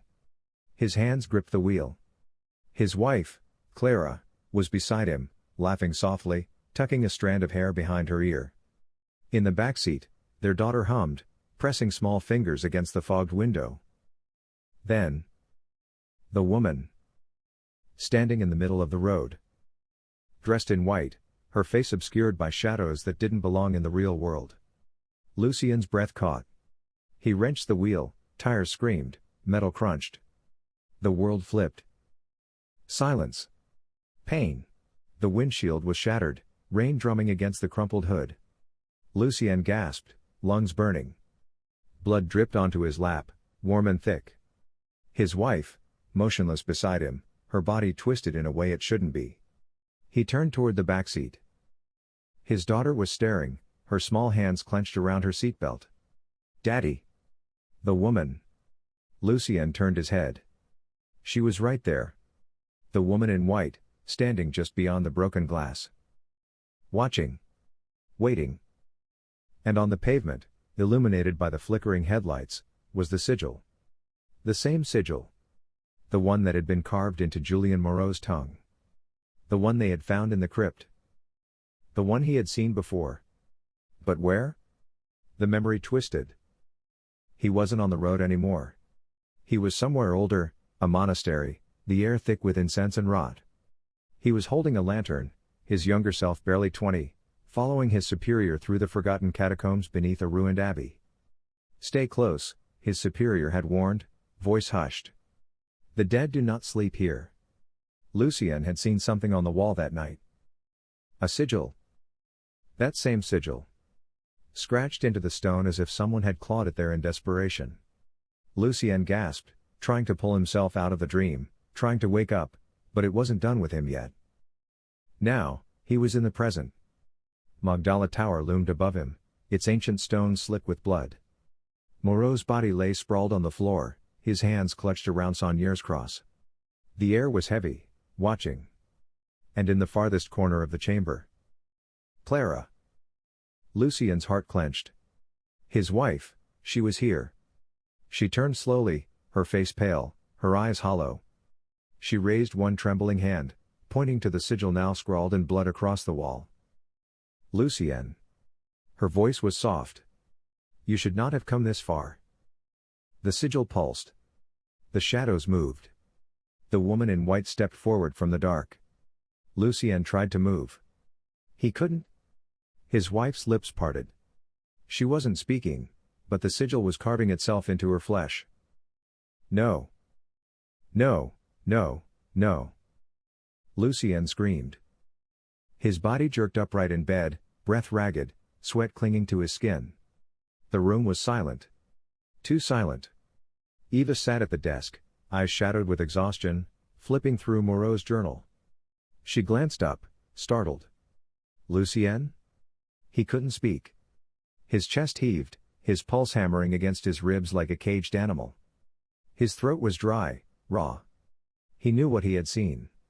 That sigil. It had followed him his entire life. And now, it wasn't just in his dreams. It was in his blood. Eva frowned, watching him carefully.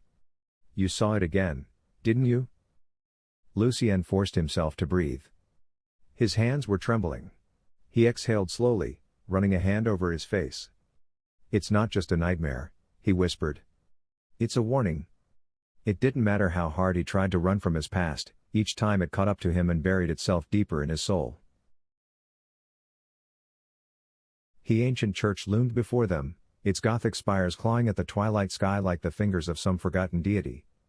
Shadows sprawled across the overgrown cemetery, shifting with the restless wind. Gravestones tilted at unnatural angles, their inscriptions weathered and half consumed by moss, silent witnesses to centuries of secrets. Eva and Lucien approached the heavy oak doors, their wood blackened with age, scarred by time and the elements. As they pushed against the ancient timber, the hinges groaned, a deep, mournful sound, as though the church itself resented the intrusion. Inside, a dense silence wrapped around them, thick as the scent of centuries-old incense and damp stone. The flickering candlelight sent twisted shadows writhing across the vaulted ceilings, making the frescoes appear as if they moved in the dim glow. The grandeur of the place was undeniable, soaring columns, intricate carvings, the weight of history pressing in. But beneath it, a sense of abandonment lingered, an unsettling whisper of something long forgotten. Eva's breath barely disturbed the air as she spoke. We need to find Saunier's grave. Lucien's eyes moved sharply over the chamber, his instincts taut. We have to head back to the crypt, he murmured. That's where we start. A heavy, dust-choked tapestry concealed a narrow stairwell, its steps worn smooth by the passage of countless feet. As they descended, the air grew colder, the damp stone pressing in like unseen hands.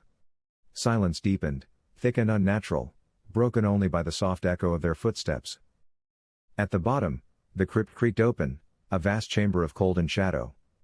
The tombs stood in rigid rows, their carved lids adorned with intricate symbols, worn to near obscurity by time's cruel hand.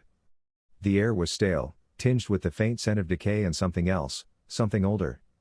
A distant drip of water echoed through the chamber, an erratic heartbeat in the silence. The shadows seemed to pulse. Eva's flashlight caught on a tomb in the far corner, its surface etched with symbols she knew all too well. This is it, she whispered, kneeling before the grave. It was in stark contrast to the others, leaving an intricate design which told the story of something neither of them fully understood. As she reached out to trace the markings, a sudden gust of wind surged through the crypt, extinguishing several candles in a violent, soundless breath. The temperature plummeted, ice settling deep in their bones. The silence became suffocating. Then, the shadows stirred. A figure rose from the very stone, its form wavering like mist caught in candlelight.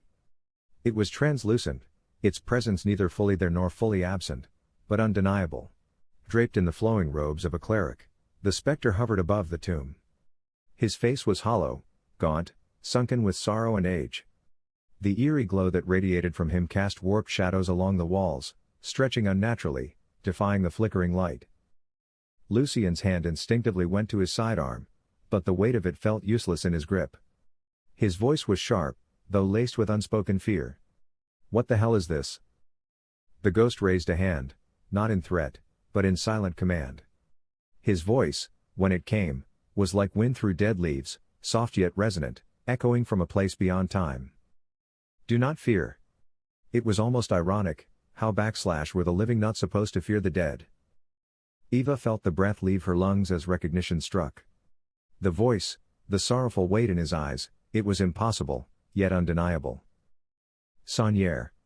She breathed. The ghost nodded, his form flickering. I remain here, he murmured, his voice laced with centuries of regret. Bound to this place. A guardian of secrets too dangerous to be known. Lucien's skepticism warred with the chilling reality before him. His grip on his weapon tightened. If you're trapped, then what's keeping you here? His voice was edged with suspicion, but also something else. Dread.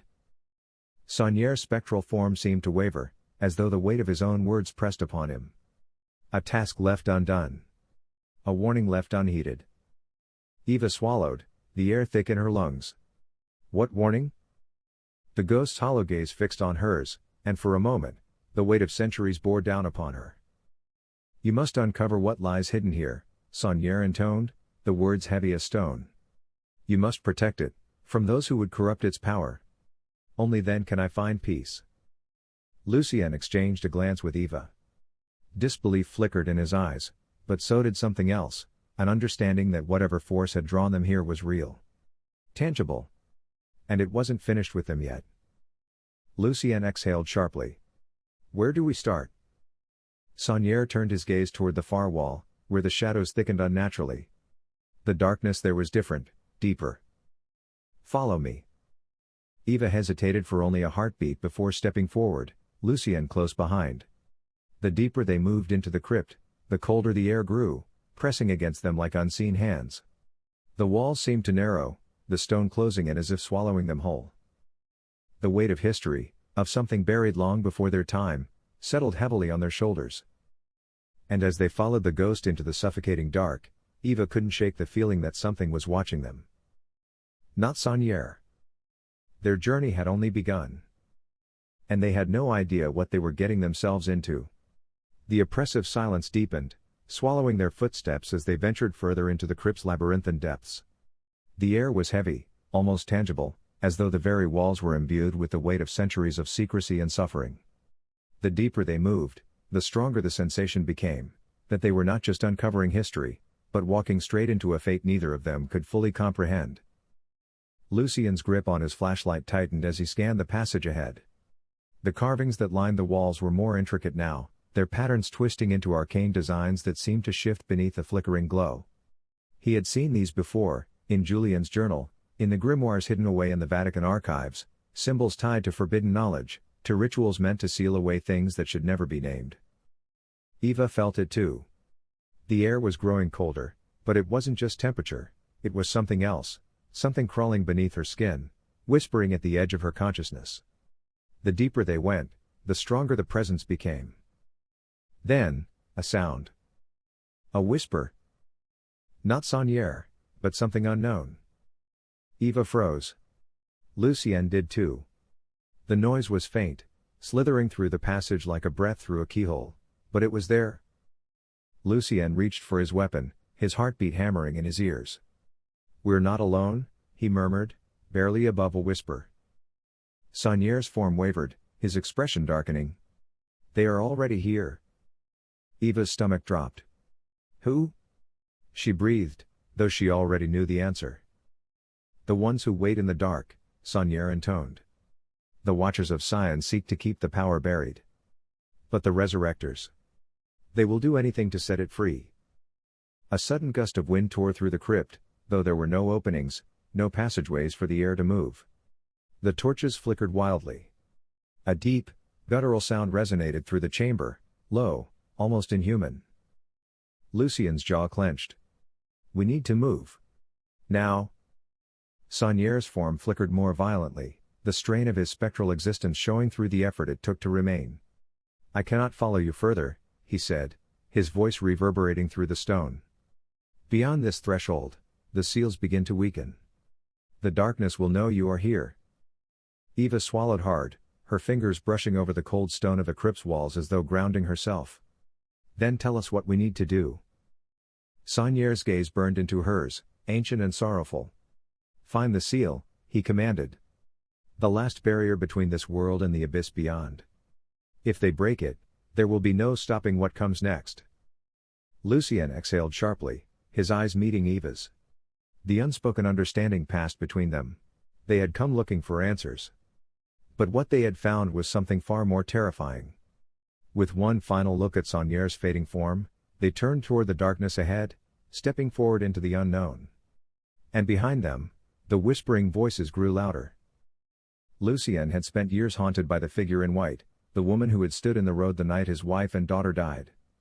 Now, as he and Eva fled through the ancient crypts, he saw her again.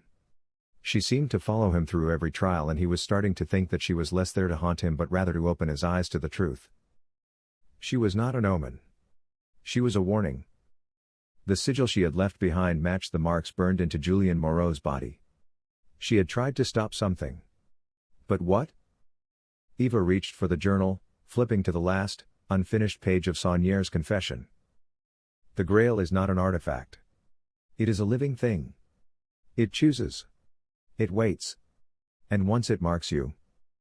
Her breath hitched. Lucien. You're marked, too.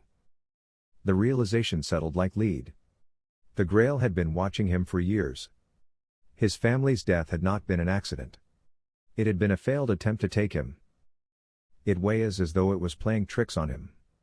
That no matter how far he ran and how hard he tried to bury his past, it would always catch up to him. Lucien turned to Eva, his voice a whisper. We need to end this. She nodded. Before it takes us, too. The Templar's secret. The rain whispered against the window, soft and ceaseless, washing the city in streaks of amber light and shadow. Inside the hotel room, the air was thick with the scent of damp paper and ancient ink. The lamp flickered once, a hesitation in the filament, before settling into a steady glow. Eva sat cross-legged on the bed, surrounded by the wreckage of history, scattered books, pages torn from forgotten archives, notes scrawled in the margins by hands long since turned to dust. She felt it creeping over her, the weight of it, the quiet insistence of something waiting to be understood. Lucien leaned against the desk, arms folded, watching her with that quiet intensity he always wore when the puzzle was close to solving itself. The cigarette between his fingers had burned to the filter, forgotten. He exhaled, low and steady. What is it? Eva didn't answer at first. Her eyes were locked on a single passage, written in tight, desperate script. The ink had bled, the parchment water damaged, but the words still carried their weight. They found it. But it was not what they imagined. Her throat went dry. She turned the page with the careful reverence of someone handling something fragile. Another passage, more frantic, the words pressed deep into the fibers of the page. They could not destroy it. So they buried it. And they removed themselves. The breath in her lungs felt thin. She flipped through the pages, fingers skimming across faded illustrations, letters that seemed to shudder under her touch. Then she found it. A drawing, crude but clear. A group of Templars, depicted in stone, standing in a half-circle. Their faces. She swallowed hard. Their faces were gone. Not weathered by time. Not defaced by an enemy. They had been deliberately removed. Erased. Lucien stepped closer, the air shifting between them. Jesus. They erased themselves, Eva murmured. They didn't just fall from power. They didn't just disappear. They removed themselves from history. Lucien crouched beside her, his gaze flicking between the book and her face. Because of the Grail? She nodded. Because they saw what it really was. The legend had always been wrong. The Grail was not a chalice of resurrection. It was not salvation. It was something else entirely. Something unkillable. Something that had forced the most powerful order in Christendom to burn themselves from memory rather than let the world know what they had found. She turned another page. More words, hastily scribbled. It cannot be unmade. Only hidden. Her breath hitched. She thought of the riddles, the misdirections, the deliberate obscuring of its true resting place. The Templars had buried it not to protect themselves, but to protect everyone else. That alone was enough to open their eyes to reality. And now they were following its trail. Step by step. Lucien exhaled sharply, running a hand over his jaw. If they buried it, then why are the resurrectors so sure it can be used? Eva pressed her fingers against the brittle pages, as if she could feel the echoes of the past vibrating beneath her skin. Because someone already tried. Lucien's gaze sharpened. Saunier. Eva nodded. He didn't just find the Grail. He used it. The hotel room had grown colder, the hum of the rain fading into something distant, something outside of time. Eva stared at the book in front of her, the words pressing against her like hands at her throat. Saunier found the Grail. And it took him. She closed her eyes, inhaled slowly, forced herself to turn the page. More writing. More frantic scrawls, as if the writer had been running out of time. It does not grant life. It does not grant power. It takes. Lucien shifted beside her, the mattress dipping slightly under his weight. His voice was quiet, careful. What did it do to him? Eva traced a single line of text, the ink blurred as if someone had wept over it. The Guardian does not sleep. She shuddered. the weight of it pressed against her skull, behind her eyes, in the marrow of her bones. The Templars had buried the Grail because it needed a warden. A presence to keep it hidden. To keep it sealed. Someone who could never leave. She nodded, fingers tightening against the book. Saunier didn't die. He was taken. Bound to it? The Grail made him its protector. Her mind spun, unraveling years of falsehoods, legends twisted into hopeful lies. The Resurrectors thought the Grail was a tool of power, something they could wield. They were wrong. The Grail didn't resurrect. It imprisoned. Saunier was still out there, watching, waiting, never resting. Reality was a sad existence, however there always would be a price for power. Lucien ran a hand down his face. Then where is he? A sharp knock at the door. Eva's blood went cold. Lucien was already moving, silent and precise, his gun slipping into his grip. The knock came again, measured. Slow. Lucien pressed his back to the wall beside the door. Who is it? Silence. Then, something slid beneath the door. A single scrap of paper, yellowed with age. Lucien hesitated before bending to pick it up. He unfolded it slowly. Eva leaned in. The writing was old, written in the same frantic hand as the text in the book. You are following his path. Eva's throat tightened. Lucien. Another knock. Not at the door. At the window. She turned, breath hitching. The rain streaked down the glass in silver rivers. But there, beyond it. A figure. Not a man. Not entirely. The shape was wrong, as though it stood in both shadow and flesh at once. The edges of it frayed, unraveling, slipping in and out of the storm. Watching. Lucien's grip on the gun tightened. Eva, get back. Her pulse thundered in her ears. She could feel it. The weight of its presence pressing against her skin, against her thoughts.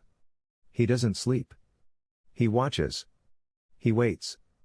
The words seemed to play in his mind over and over again like a broken record. A single breath fogged the glass from the outside.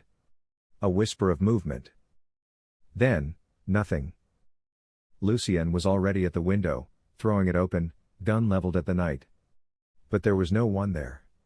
Only the city, stretching below them, empty streets shimmering with rain. Eva slowly picked up the paper from Lucien's hands. A second line of text had appeared beneath the first, as though written in fresh ink.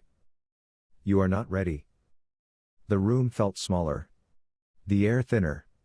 Somewhere, beyond the storm, something waited. And they were getting closer? Too close. They were playing a losing game and were going in blind. It was only a matter of time before it came to an end, win or lose. The chamber lay deep beneath the ancient city, hidden from the prying eyes of the world. Its walls, blackened by centuries of candle smoke, bore inscriptions in a language older than any kingdom, etched by hands long since turned to dust. The air was thick with the scent of burning tallow and the slow decay of time, a place where history whispered and the present dared not intrude. At the heart of the chamber, a circular table of obsidian stretched wide, its polished surface reflecting the flickering glow of the torches mounted along the walls. Around it, figures sat in silence, cloaked in robes of midnight black, embroidered with the silver sigils of their order. Their hoods concealed their faces, but their presence was unmistakable. These were the Watchers of Sion, the unseen custodians of knowledge too dangerous for mortal hands. The leader of the assembly, known only as the First Watcher, sat at the head of the table.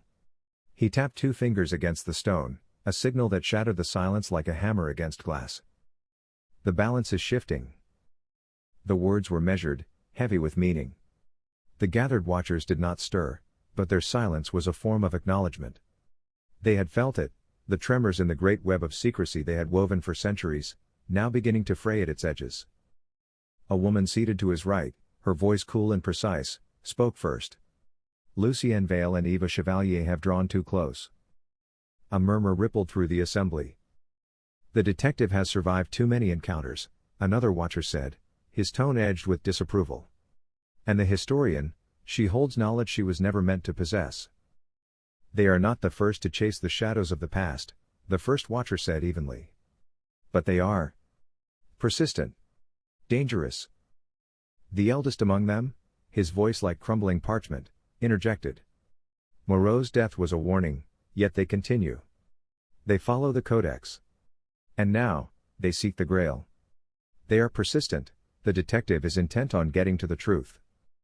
A ripple of unease passed through the watchers. Even among them, the word carried a weight heavier than stone. The Grail was no simple relic. It was a fulcrum, a keystone upon which the foundations of power, knowledge, and destruction balanced. To the unknowing, it was legend. To the learned, it was catastrophe waiting to be unleashed. If they succeed, the woman continued, they will not only expose our existence but invite a reckoning we are unprepared to face. The Grail is not a prize to be found. It is a threshold that must remain closed. The youngest watcher, whose voice trembled slightly with the weight of the gathering, spoke hesitantly. Then we must act. The resurrectors have already moved against them. They have failed. The first watcher exhaled slowly. The resurrectors are blinded by their zeal. They see only what they wish to see: revival, resurrection, power. They do not understand what they seek to awaken. A heavy pause followed. Then the eldest spoke again, his voice now devoid of all doubt. We must do what is necessary. The woman inclined her head. Then we must decide. Do we allow them to continue, knowing the risks? Or do we intervene? No one spoke for a long moment. The weight of the decision settled over them like an unseen hand pressing against their chests. Then, finally, the first watcher spoke. We intervene. Before it is too late. A rustle of fabric accompanied the shifting of shadows as one of the watchers rose from the table. I will see to it personally. The first watcher nodded, his expression unreadable beneath the hood. Then it is decided. The chamber remained still, save for the flickering torchlight dancing against the stone. Beyond the hidden council, the world remained blissfully unaware of the forces now set in motion. Far from this place, in a city steeped in history and blood, two seekers unknowingly carried their fates toward an unseen reckoning. They had crossed a threshold of their own making, and the Watchers of Sion would ensure that they would not cross another. The Order had spoken. Their fate was sealed. Their need for the truth was about to be brought to an end. It was time they faced reality or face being infused with the past. The Watchers did not act recklessly. Every movement, every intervention was calculated with the precision of a master strategist. Now that the decision was made, action had to follow, swift and unseen. Who among us shall carry this task? The first watcher asked, his voice heavy with the weight of necessity. One of the watchers, a tall figure whose robe bore additional symbols of high rank, leaned forward. I will oversee the matter. The first watcher studied the volunteer. Lucien Vail is resourceful. He has survived too many brushes with death to be taken lightly. And Eva Chevalier, her knowledge is growing by the day. This is not to be a simple elimination. We must ensure that what they seek remains lost. It will be done, the watcher assured him. The first watcher nodded. Then go. Find them before they cross the final threshold. Ensure they do not take one step further.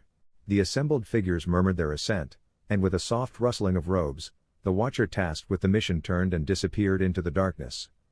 Their assignment had begun. As the chamber emptied, the first watcher remained still, lost in thought. He had seen the fall of empires and the rise of new orders. He had watched men perish in pursuit of power beyond their reach. And yet, something about this moment felt different. More uncertain. This wouldn't be as simple as stopping two truth seekers. Lucien and Eva were smarter and more resourceful than anyone the Watchers had encountered. And as they soon would learn, their resilience would make it so that not even death would deter them. The streets of Paris were restless, alive with the hum of unseen threats. In the dim glow of street lamps, the cobbled alleys twisted like veins through the ancient city, leading toward the forgotten secrets that lay buried beneath its foundations. Lucien Vail and Eva Chevalier moved quickly, their steps hurried but controlled. The weight of Moreau's death still clung to them like a specter, and though they had left behind his lifeless body, they had carried his purpose with them. The Codex Tenebris had led them to their next destination, a name scribbled in the margins, half erased by time.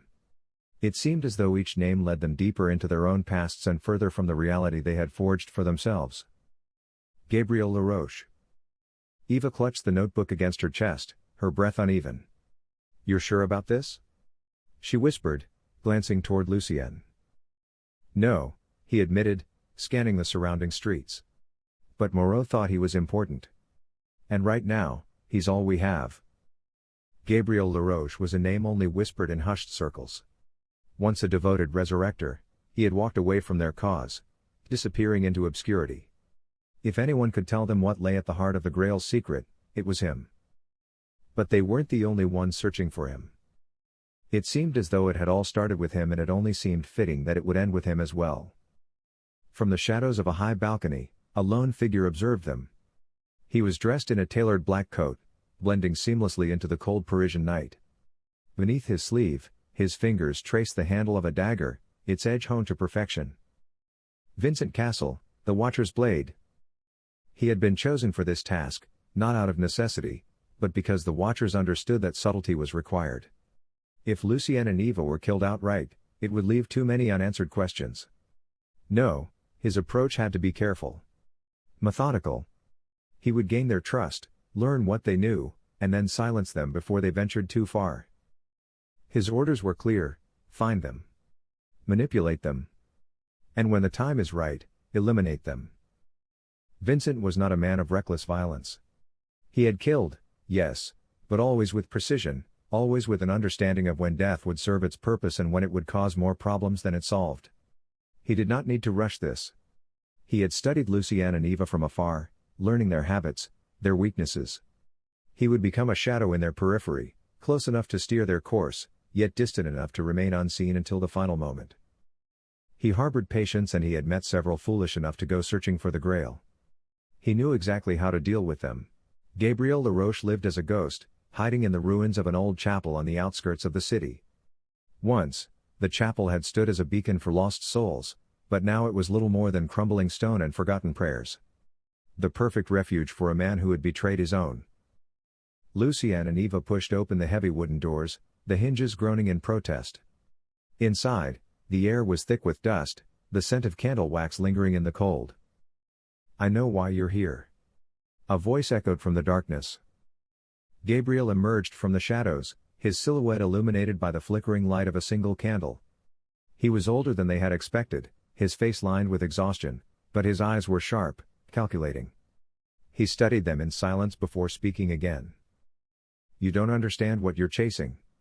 The Grail isn't what you think it is. It isn't a relic. It's a curse." Eva stepped forward. "Then help us understand."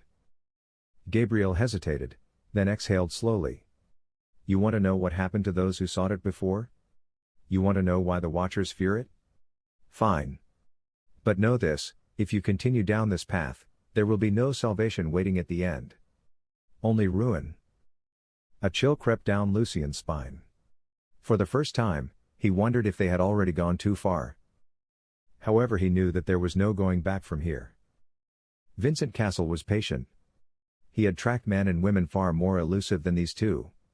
The Watchers' network stretched across continents, their whispers woven into the very fabric of history. He had infiltrated royal courts, religious orders, and the dens of thieves alike. Compared to them, Lucien and Eva were predictable. His first step was to isolate them. Paris was vast, and the resurrectors would not aid them. Even now, as he trailed their movements, he was already preparing the next phase. Disinformation. Misdirection. Fear. He would turn the city against them before they even realized they were being hunted. Vincent moved through the alleys, leaving messages in the right ears, slipping notes beneath doors, planting rumors among the underworld that Lucien and Eva were thieves, murderers, heretics. It was a strategy as old as time itself: sow doubt, erode trust, and force the prey into a corner where they had no one left to turn to. Lucien pressed. "You left the resurrectors. Why?" Gabriel leaned against the stone altar, his expression unreadable. "Because I saw what they truly sought. They speak of resurrection, of divine enlightenment, but the truth is far darker. The Grail does not grant eternal life. It twists it." Eva frowned. "Twists?" Gabriel's lips curled into a bitter smile. "It does not make one immortal, it makes one unmade. A body left to rot yet never to perish. A soul trapped between realms, screaming for release. He met Lucien's gaze. The resurrectors believe they can control it. They believe it is a key to godhood. But I have seen what it does to those who touch it. And so have the Watchers. That is why they guard it so fiercely. Not to protect the world from discovering it, but to protect the world from becoming it. Eva shivered. Then why haven't they destroyed it? Gabriel's voice was soft but firm. Because they can't. It is older than any kingdom, older than any civilization. It cannot be undone. It can only be contained. Lucien exhaled, his mind racing. And what about us? What do we do? Gabriel hesitated, then nodded toward the door. We leave. Now. Before they come. There was nothing like true immortality, everything had a price and a payment due. Some payments were made in blood. Vincent Castle stood in the shadows outside the chapel, watching the candlelight flicker through the stained glass windows. His patience had paid off. They were exactly where he wanted them. He stepped back into the alley, slipping into the night. The final phase had begun. By the time Lucien and Eva realized the depth of their mistake, it would already be too late. The hunt was over. The execution was about to begin. The air inside the chapel was stale, thick with incense and mildew. Candles burned low, their flickering light throwing jagged shadows along the crumbling walls. Gabriel Laroche stood in the center of the ruined altar, his weathered face lined with a deep, unshakable fear. His hands trembled as he traced the markings carved into the stone. This is where it happened, he muttered, his voice barely above a whisper. Lucien exchanged a glance with Eva, his jaw tightening. Where what happened? Gabriel swallowed hard. The last time someone tried to find the Grail. He turned, his eyes dark with something unspoken. You think the Watchers protect a secret? You think the Resurrectors seek eternal life? He exhaled sharply. They're both wrong. Eva felt a chill climb her spine. Then what is the Grail? Gabriel's gaze flickered to the walls, where faded murals depicted knights kneeling before an altar identical to the one before them. Their faces had been scratched away, erased by hands long dead. The Grail is not a relic, Gabriel whispered. It's a prison. Silence thickened the air. Lucien's fists clenched. A prison for what? Gabriel hesitated. Then, in a voice barely above a breath. Something older than man. Older than death. A gust of wind rattled the chapel's remains. Eva shuddered. You're saying this thing, whatever it is, has been locked away? Gabriel nodded. And someone, something, wants to let it out. Lucien exhaled, pacing. So if the Watchers want to keep it buried, and the Resurrectors want to unleash it, he turned back to Gabriel. Who put it there in the first place? Gabriel's expression darkened. The ones who drank from the Grail. The words hung in the air, heavier than stone. The Templars believed they had found salvation, Gabriel continued. They drank, believing it would grant them eternity. He shook his head. But it did not make them immortal. Eva's throat tightened. It made them prisoners. Gabriel nodded. Their souls were consumed. Bound. The Grail does not grant life, it takes it. It feeds on them, on their memories, their essence. It turns them into something else. Lucien's voice was grim. And if someone drinks from it now? Gabriel's gaze flickered toward the darkness beyond the chapel door. Then the thing that has been trapped inside it for centuries will finally be free. A hush fell over them. Then. The candles flickered. Not from wind. Something else. A low hum vibrated through the floor, deep and resonant, like the sound of distant chanting. The walls tightened, the very stones seeming to shift, as though the chapel itself was breathing in response to the words just spoken. A voice, not human, not entirely real, whispered from the dark corners of the room. You are not welcome here. The words were not spoken. They were felt. A sensation pressed against their skin, like unseen hands grasping their shoulders, urging them away. The candlelight warped, elongating shadows in impossible ways. One shadow, darker than the rest, peeled itself from the wall and began to move. Eva sucked in a sharp breath as a low murmur crept through the walls. It was faint, almost indistinguishable from the wind, until it wasn't. A voice. Multiple voices. Whispering. Lucien turned sharply, reaching for his gun. We're not alone. Gabriel took a step back. No. It's waking up. The air grew dense, pressing against their chests. The candles flickered not from lack of air, but too much, as if something unseen was breathing through them. Eva's fingers curled around Saunier's cross, the metal cold, too cold against her palm. This place is changing. Then. The shadows moved. Not like flickering candlelight. Not like shifting wind. They moved. A dark mass slithered along the walls, stretching, twisting. The whispers grew louder, shifting between Latin, French, something much older. Lucien's grip tightened on his gun. Gabriel. The old man's face was pale, his breathing sharp and ragged. It knows we're here. A shadowed hand, long and spindly, reached out from behind a crumbling pillar.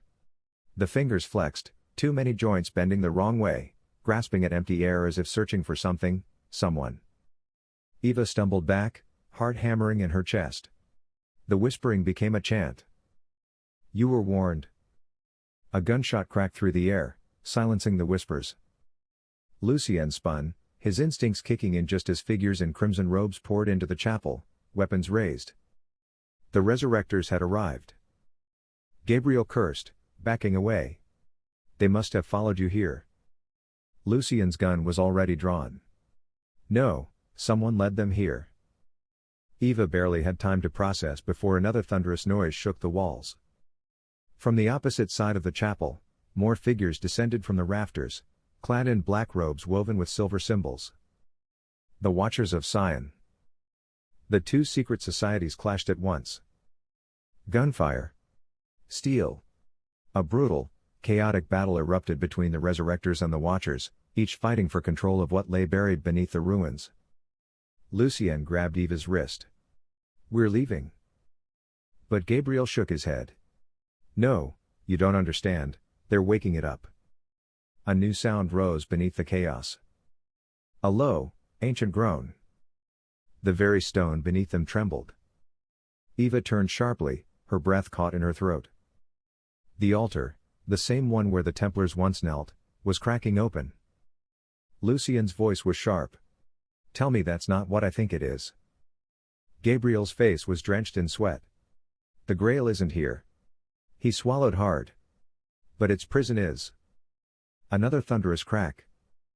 A black mist seeped through the cracks in the altar, thick, slow, unnatural. The whispers did not come from the walls anymore. They were coming from beneath the floor. Lucien grabbed Eva. We need to go. Then. A voice. Deep. Hollow. Ancient.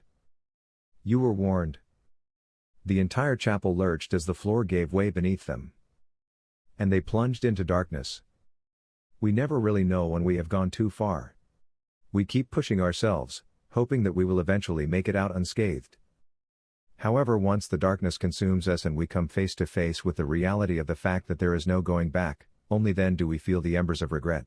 Night was unnaturally still. A dense mist curled around the ruins of the abbey, thick as a burial shroud, muffling every sound except the distant hoot of an owl. The ground, still damp from the earlier storm, clung to their boots as Lucien, Eva, and Gabriel approached the entrance to the crypt they had fled not long ago. Eva adjusted the strap of her bag, fingers brushing against the cold metal of the Saunier cross hidden within. It was the only tangible piece they had, the only confirmed key to the ritual. But they still lacked the final steps. The Codex Tenebris held the rest of the instructions, and they knew, with an unnerving certainty, that its missing pages were hidden within the crypt. The problem was getting back inside. Gabriel stepped forward, his gloved hands grazing the ancient stone door. He turned toward them, his face cast in harsh relief by the dim lantern light. We have a problem. The entrance is sealed. Lucien exhaled sharply. Of course, it is. Eva ran her hands over the heavy stone, her breath catching when she found what they had missed before, a series of interconnected symbols carved into the surface, worn smooth by time. "This wasn't here last time," she murmured. Gabriel peered over her shoulder. "No," he agreed. "Or rather, we didn't see it. Maybe it simply didn't want to be seen." Lucien stepped closer, examining the spiraling Latin inscription around the carvings. His fingers traced the familiar pattern. "I've seen this before. It's an alchemical formula, but it's incomplete. Some of the symbols are out of order." Eva narrowed her eyes, tilting her head. "What if it's a puzzle? A lock that requires the correct arrangement?" Gabriel nodded. "If Saunier's spirit truly guards this place, then logic alone won't solve it. There will be a ritualistic element to it." Lucien sighed. "Because nothing can ever be easy." Eva ignored him, already focused on the task. The symbols, a mix of zodiac signs, planetary alignments, and Templar sigils, seemed to pulse in the moonlight. "We need to align them correctly. There's a pattern here. Look at these phrases." She read aloud. "Custosi turnus non dormiad." "The Eternal Guardian does not sleep," Gabriel translated. "Saunier's spirit." Eva's breath quickened. "This is it. We need to put these symbols in an order that lets him rest." Lucien rolled his shoulders. "We better work fast. I don't like standing in one place too long." He also couldn't ignore the way his hair stood on end as though they were being watched. "The puzzle." Eva's fingers hovered over the first set of symbols. "We need to follow an alchemical sequence," she said, thinking aloud. Saunier was both a priest and rumored to have knowledge of alchemy. His burial rites could reflect that. Gabriel pointed at a Templar cross intertwined with a crescent moon. "That represents transmutation, the shift from one state to another. If he's trapped as a guardian, we need to reverse that process." Lucien's eyes flicked toward the zodiac wheel carved in the outer ring. "The stars dictate fate. Maybe they're meant to align to a specific date. Something significant." Eva's mind raced. Saunier died in 1917. That's the date we need. They worked quickly, shifting the engravings in sequence. Mars, representing conflict, had to move away from the cross. Saturn, the symbol of endings, had to be placed beneath it. The moment they aligned the final piece, a symbol resembling an open eye, a deep, resonant click echoed through the ruins. The stone trembled. Dust rained from the doorway as an unseen force moved within the mechanism. Then, with a slow groan, the entrance split open, revealing a yawning darkness beyond. Lucien exhaled. "Well, that was satisfying." Eva gave him a wry look. "Let's hope we just opened the right thing." A sudden, piercing wail erupted from the depths of the crypt, reverberating through the stones around them. The sound wasn't human. Gabriel tightened his grip on his lantern. "We have to go now. Before whatever that was decides to come looking." Without another word, they slipped inside hoping to leave their literal and metaphoric demons on the outside. Into the crypt. The air inside was thick, stale, carrying the weight of centuries. Their lanterns barely cut through the gloom as they descended the damp stone steps, the crypt swallowing them whole. Gabriel muttered a quick prayer under his breath. "We are not alone down here." Lucien snorted. "We're never alone." As they moved deeper, Eva scanned the walls, her fingers brushing against etched Latin inscriptions and faded murals of Templar knights. The symbols here were the same as those burned into Moreau's body, carved into the pages of the Codex Tenebris. A strange whispering sound filled the chamber, not. The air itself seemed to hum, vibrating through the stone. Lucien clenched his fists. "I don't like this." Then. She stopped short. At the center of the chamber, illuminated by their flickering lantern light, lay an ancient wooden altar. Upon it rested a battered tome, its cover bearing the unmistakable sigil of the Codex Tenebris. Eva's breath hitched. "We found it." Like the first drop of water after the long draft. Gabriel stepped forward, but the moment he reached for the book, the air changed. A whisper, low and rasping, curled through the chamber. "Leave this place." The temperature dropped. Their breath came in misty puffs, the hairs on Lucien's arms standing on end. The air itself felt heavier, thick with unseen weight. A shadow moved at the far end of the chamber. Then they saw him. At the far end of the chamber, a figure emerged from the darkness.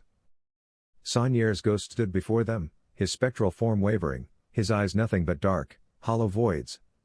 His presence exuded an overwhelming sorrow, but his voice was edged with command.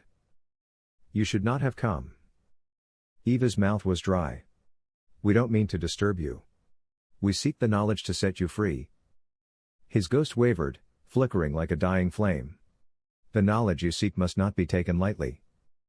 Gabriel stepped forward, his voice steady. "Tell us how to release you. Let us end your suffering." The ghost hesitated, as though struggling against invisible chains. Then, in a voice like dry leaves in the wind, he spoke. "The cross binds me. The ritual must be completed. But knowledge alone is not enough. You must be willing to pay the price." The mountain air was thick with dampness, the scent of rain still clinging to the broken stone of the ruined chapel. The path leading beneath it was older than the village itself, a tunnel carved by hands long forgotten. With each step, the air grew colder, heavy with the weight of time. Ever since the ghost had spoken, it seemed the tension within the room increased by a tenfold. They knew that there was a 50/500 chance of them making it out alive, but now it felt like a losing game. Eva ran her fingers along the rough walls, her skin brushing against faint carvings barely visible in the dim lantern light. The sigils were different here, less precise than the ones in Moreau's notes, more primal, as though they had been scratched by something desperate rather than chiseled by careful hands. Lucien adjusted the straps of his bag, shifting the weight of the Codex Tenebris and the Cross of Saunier as he moved ahead. His breath was steady, but the flickering torchlight betrayed the sharp tension in his eyes. "This place isn't right," he muttered. Eva exhaled through her nose. "It's exactly what we expected." Lucien cast her a glance but said nothing. They both knew that was a lie. Gabriel followed behind them, his presence silent but unnerving. He was too calm, his face unreadable in the shifting shadows. He had led them here, insisting that this was the place, the true tomb where Saunier had been buried, body and soul, sealed away to prevent what they were about to undo. Eva tightened her grip on the lantern as they reached a widening in the tunnel. The floor sloped downward into a cavernous chamber, where an ancient altar of blackened stone loomed at its center.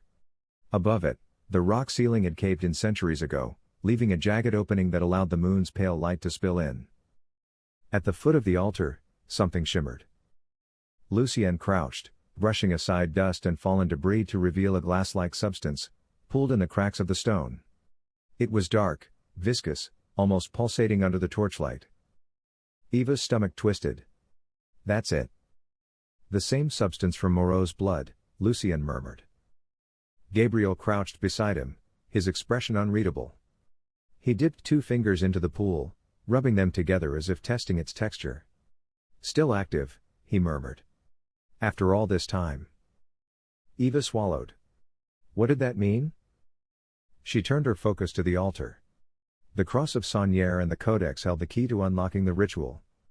Moreau had died trying to reach this place, to release the man who had buried the Grail's secret before the Resurrectors could claim it. But as she set the lantern on the altar and unrolled the Codex, a thought gnawed at the edge of her mind. What if Saunier wasn't meant to be saved? Lucien's voice was low as he stepped beside her. "Let's get this done." Eva nodded, pushing down her unease. She placed the Cross of Saunier at the altar's center. The Codex's pages rustled as she laid them open beside it. The air shifted, heavy with an unseen force, as if something deep beneath the chamber had begun to stir. Gabriel lit a candle, the flame flickering unnaturally as he placed it beside the ritual's focal point. "We begin," he said simply. Eva exhaled and began to read. The Latin words were jagged against her tongue, each syllable vibrating through the chamber, pressing against the walls like an encroaching tide. The symbols carved into the stone began to glow faintly, the same eerie shimmer as the substance pooled beneath them. Lucien clenched his jaw, his eyes flicking between Eva and the altar. He didn't believe in any of this, not really, but the weight of it, the sheer wrongness in the air, was something even he couldn't ignore. Then the first ripple of sound echoed through the chamber. A breath that wasn't theirs. Eva's voice faltered for only a second, her pulse hammering in her ears. The darkness pressed closer. Gabriel's eyes gleamed in the dim light, but he didn't waver. He simply watched. Lucien shifted beside her. Something's happening. Eva nodded, swallowing hard. She forced herself to continue. The air thickened, charged like the moments before a storm. The candle's flame elongated, stretching unnaturally, as though something was pulling it toward the altar. The cross of Saunière trembled. A crack split through the stone beneath them, the dark substance seeping upward, swirling toward the cross like liquid shadow. Then, a voice. "Who calls me back?" Eva's breath hitched. The voice was not of this world, it came from all directions at once, a resonance vibrating through the stone, the air, their very bones. The Codex's pages turned on their own, flipping violently as if caught in an unseen wind. Symbols bled together, forming patterns beyond human comprehension. Lucien stepped back. "Eva." Then the cross of Saunière lifted off the altar. It hung in the air, trembling violently, its golden edges glowing white-hot. The dark substance coiled around it like a living thing, wrapping tendrils of itself toward the cavern ceiling. A shape began to form within the light. Not a man. Something else. Eva's breath turned shallow. This was Saunière, or what was left of him. The air itself buckled, the space around them bending as if time had become unstable. Gabriel didn't move, his face unreadable, his hands clasped behind his back. Then Saunière spoke again. "The Grail is not salvation." Eva's stomach clenched. Saunière's form flickered, barely whole, a shifting entity between memory and reality, his eyes black pits reflecting knowledge too vast, too unbearable. "You should not have come." Then, the candle's flame was snuffed out. Darkness swallowed the chamber. Lucien grabbed Eva's arm, yanking her away from the altar. The sound of stone grinding against stone filled the space, a door, a mechanism, closing. Lucien's gun was already drawn. "What the hell is happening?" Eva turned, heart hammering. Gabriel stood by the entrance, his face calm. His hand rested on the lever that had just sealed the exit. The chamber was now a tomb. A slow smile curled Gabriel's lips. "You never really thought I brought you here to let you leave, did you?" Eva's blood ran cold. Lucien's gun cocked. "Open the damn door." Gabriel only chuckled. Then, stepping forward, he let the shadows of the chamber swallow him whole. The chamber was a void of shadows, the last flicker of their candle now extinguished. The cold, damp air clung to Eva's skin, thick with something unseen. Lucien's grip on her wrist was firm, grounding. Somewhere in the dark, Gabriel laughed softly. A spark, Lucien's lighter flared to life, casting wavering orange light over the stone walls. The cross of Saunière still hovered over the altar, its golden frame pulsating as if it was alive. The substance pooled beneath it writhed unnaturally, like oil caught in slow motion. Gabriel's figure loomed by the sealed exit, his silhouette unnervingly still. He hadn't moved since sealing them inside. Lucien took a step forward, gun raised. His voice was low, measured. "Open the door. Now." Gabriel exhaled through his nose, the smile still on his lips. "You really don't understand, do you?" Lucien's finger tensed over the trigger. "Make me understand." Eva spoke before Gabriel could respond. "You killed Moreau." Her voice was quieter than she wanted it to be. Gabriel's head tilted slightly, amusement flashing in his dark eyes. "Yes." Lucien stiffened, but Eva pressed forward, her pulse pounding in her throat. "Why?" Gabriel took a slow step toward them, his movements unhurried, deliberate. "Because he wouldn't stop." His voice was almost conversational, but there was a weight behind it. He was too close to uncovering the truth. And the truth. He gestured toward the cross and the altar, the still rippling liquid below. "Is far worse than you realize." Eva's throat tightened. "You were one of them." Gabriel smiled, but it didn't reach his eyes. "I was a resurrector, yes. Once. Before I saw what we were really worshipping." Lucien's grip on the gun never wavered. "You say that like you were the hero in all of this." Gabriel sighed. "Hero? No, I wouldn't say that. I only did what had to be done. Moreau believed the Grail could be used, controlled. That it held the key to true immortality. But he never understood what he was chasing. He gestured toward the cross, still floating above the altar, its golden surface darkening as the substance pulled against it, seeping in like blood-staining cloth. Eva swallowed hard. Then tell us. What is it? Gabriel's gaze lingered on her, then he exhaled. You think the Templars hid the Grail because they were trying to keep it for themselves? That they were protecting its power? That's what the Resurrectors believe.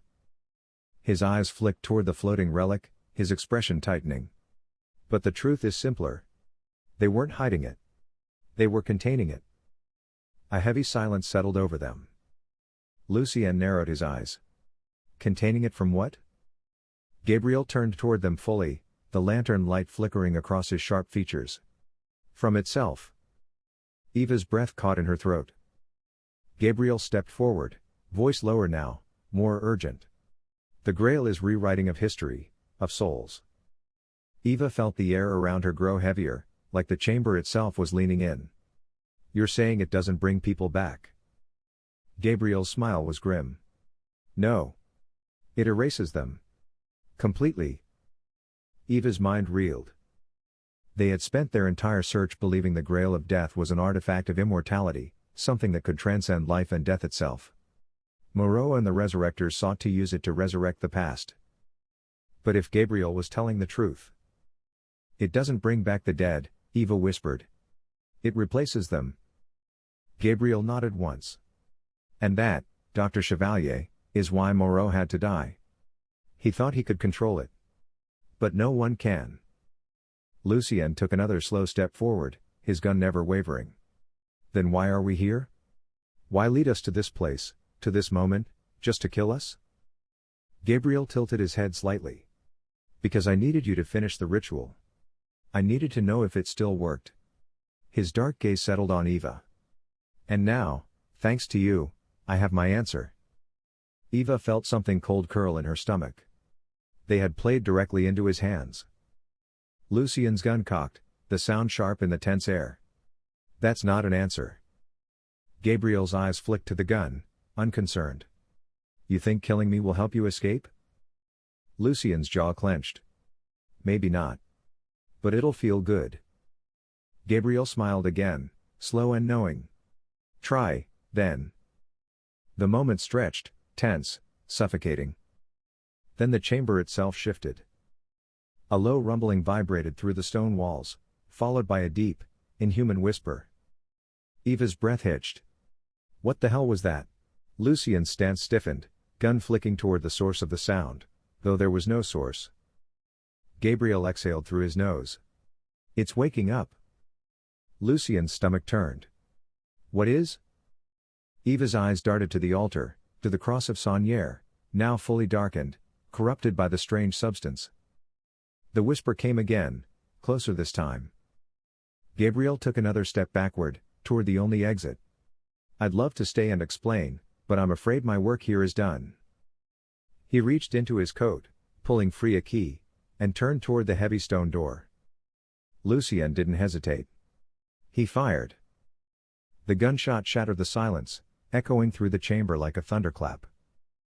But Gabriel was already moving, already dodging, the bullet grazing his shoulder instead of his skull. He staggered, exhaling sharply, but his smile never faded. Good try, he murmured. Then he twisted the key into the stone mechanism. The floor beneath them lurched. The air collapsed inward, like gravity itself was shifting. Eva gasped as a force slammed into her, dragging her toward the altar. Lucien caught her wrist, bracing his weight against the pull. What the hell is happening? Gabriel, now at the threshold, turned back toward them. His breathing was slightly ragged, but his expression was almost pained. You should have left this alone. Then he stepped through the doorway and slammed it shut behind him. The silence echoing against the sound of their impending doom. The stone door slammed shut, sealing the chamber in total darkness. Lucien and Eva barely had a second to react before the floor shifted beneath them, a deep tremor vibrating through the chamber. The walls groaned as if the mountain itself had come alive. Then, the whispering began. Not from Gabriel. Not from anything human. 1,000 voices, overlapping, crawling from the depths of the stone. Lucien's grip tightened around Eva's wrist, his pulse hammering. "Move," he ordered. "Now." He pulled her away from the altar just as the darkness pulsed, expanding outward in rippling waves. The substance, the same oily, shifting liquid that had been pooled in the cracks, was spreading, spilling across the floor, defying gravity as it crawled up the walls. Eva's breath hitched. "It's waking up." Lucien didn't ask what it was. He had a bad feeling they were about to find out. The cross of Saunière, now completely blackened, shuddered violently in the air, as though it was being pulled toward the ceiling by an unseen force. The Latin inscriptions carved into the altar shifted, their meanings warping before Eva's eyes. She could read them now, even though she shouldn't have been able to. The words were in a dialect older than Latin, a language that predated even the Templars. The whispers grew louder. Then, the first scream tore through the air. Eva flinched, her hand snapping over her ears. It wasn't from a single voice, it was from many. Lucien spun around, his instincts screaming danger.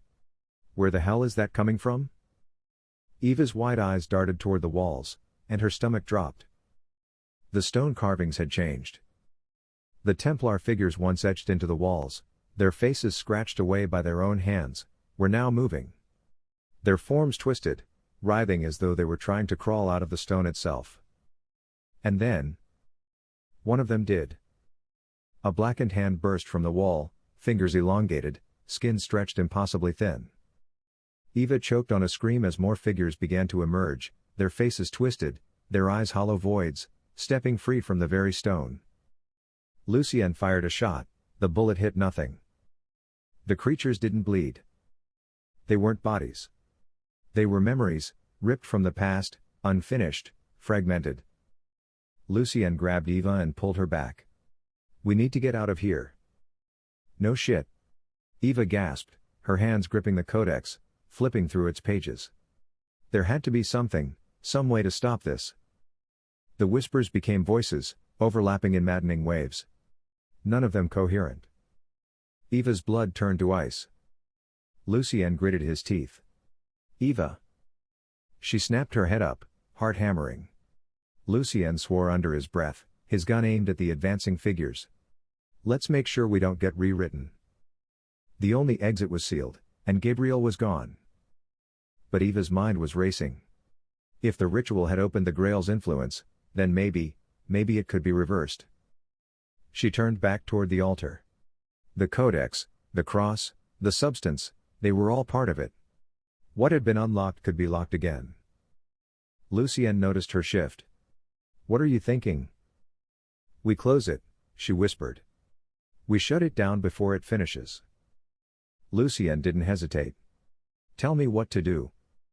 Eva's fingers flew across the codex's pages, searching, there. She pointed to the inscription still glowing faintly on the altar. "We have to reverse the incantation. But someone has to hold the cross in place." Lucien grimaced. "You mean the one floating in midair?" Eva nodded sharply. Lucien exhaled, muttering a string of curses before stepping forward. "Fine. Just tell me when." Eva steadied herself, beginning the chant in reverse. The air shuddered as the words left her lips. The substance recoiled, like a living thing resisting its own undoing. The figures emerging from the walls froze, their movements faltering. Lucien jumped. The cross of Saunière was burning hot, but he grabbed it, gritting his teeth against the pain. The moment his fingers wrapped around it, the chamber howled. The floor cracked, the altar split apart, and a surge of blinding white energy exploded outward. Then, everything went still. Lucien's breath was ragged as the cross of Saunière dropped to the ground, blackened, useless. The whispers were gone. The figures had vanished. Eva slowly lifted her gaze. The substance had receded, leaving only cracked stone in its wake. They were still trapped, but the ritual had been broken. Lucien let out a harsh breath, shaking the pain from his burned hands. Never, he panted, doing that again. Eva let out a weak, breathless laugh. Agreed. They were alive. But now they had a bigger problem. Gabriel was still out there. And the Grail's secret was no longer buried. The silence in the chamber was deafening. Lucien flexed his burned fingers, the raw pain barely registering past the sharp pulse of adrenaline still pounding in his veins. His breath came in short bursts, each inhale thick with the scent of scorched stone and decay. Eva sat on the cracked ground beside him, one hand gripping the codex, the other resting on her racing heart. They had broken the ritual. The whispers were gone. The substance had receded. And yet, they were still trapped. Lucien exhaled, slowly pushing himself to his feet. We need to move. Eva rubbed at her temples, nodding. The exit is still sealed. Lucien glanced at the heavy stone door that Gabriel had locked behind him. The man had planned this too perfectly, not just killing Moreau, but orchestrating every move that had led them here. They had played right into his hands. His jaw tightened. There's another way out. Eva frowned, adjusting the lantern. How do you know? Lucien gestured toward the codex. The Templars sealed this place, but they weren't suicidal. They had an escape route. Eva flipped through the pages. If there's a secondary passage, it won't be obvious. Lucien scanned the chamber. The symbols on the walls had changed when they performed the ritual. Maybe. His eyes landed on a Templar insignia, half buried in debris near the altar. It was the same sigil that had been marked on Moreau's body. Eva followed his gaze, realization dawning. That's it. Together, they shoved the debris aside, revealing a narrow tunnel entrance, just large enough to crawl through. The stone around it was older than the rest of the chamber, as if it had been carved in secret, a final exit for those who had buried the Grail's secret. Lucien glanced at Eva. Ready? She exhaled. Let's go. The tunnel was tight, suffocating, the air thick with dust and the weight of centuries. Lucien led the way, his lighter flickering against the close walls. Eva followed, holding the codex tight against her chest as she crawled. The tunnel descended first, then began to slant upward, leading away from the ritual chamber. Eva's voice was soft, careful. Where do you think Gabriel went? Lucien's jaw clenched. He's already ahead of us. Eva swallowed hard. That meant he was heading toward the Grail's final resting place. Lucien's voice was grim.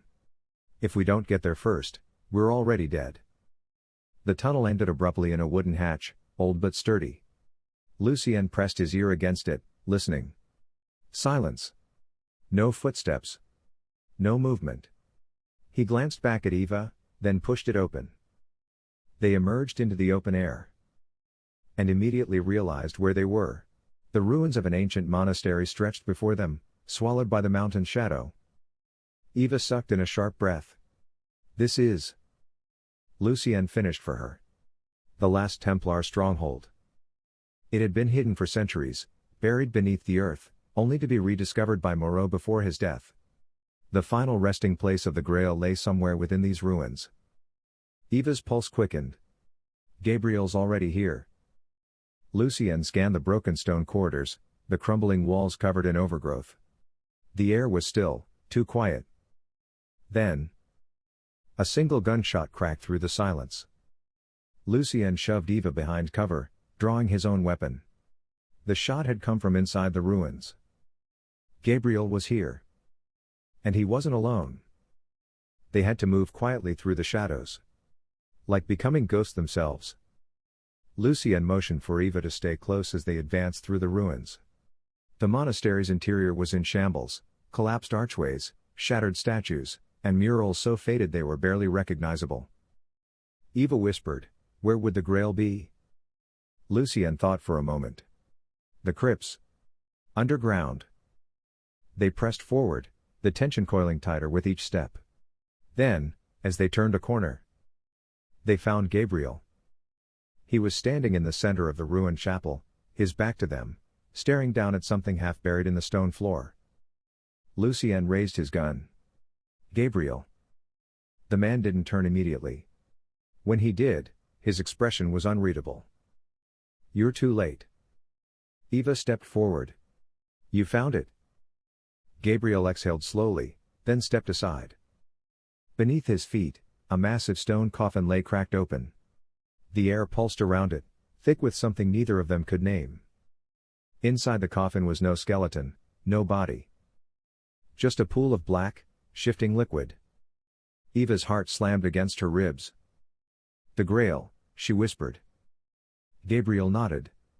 This is what the Templars buried. Lucien tightened his grip on his weapon. Why? Gabriel's gaze flickered toward him. Because it's not an object.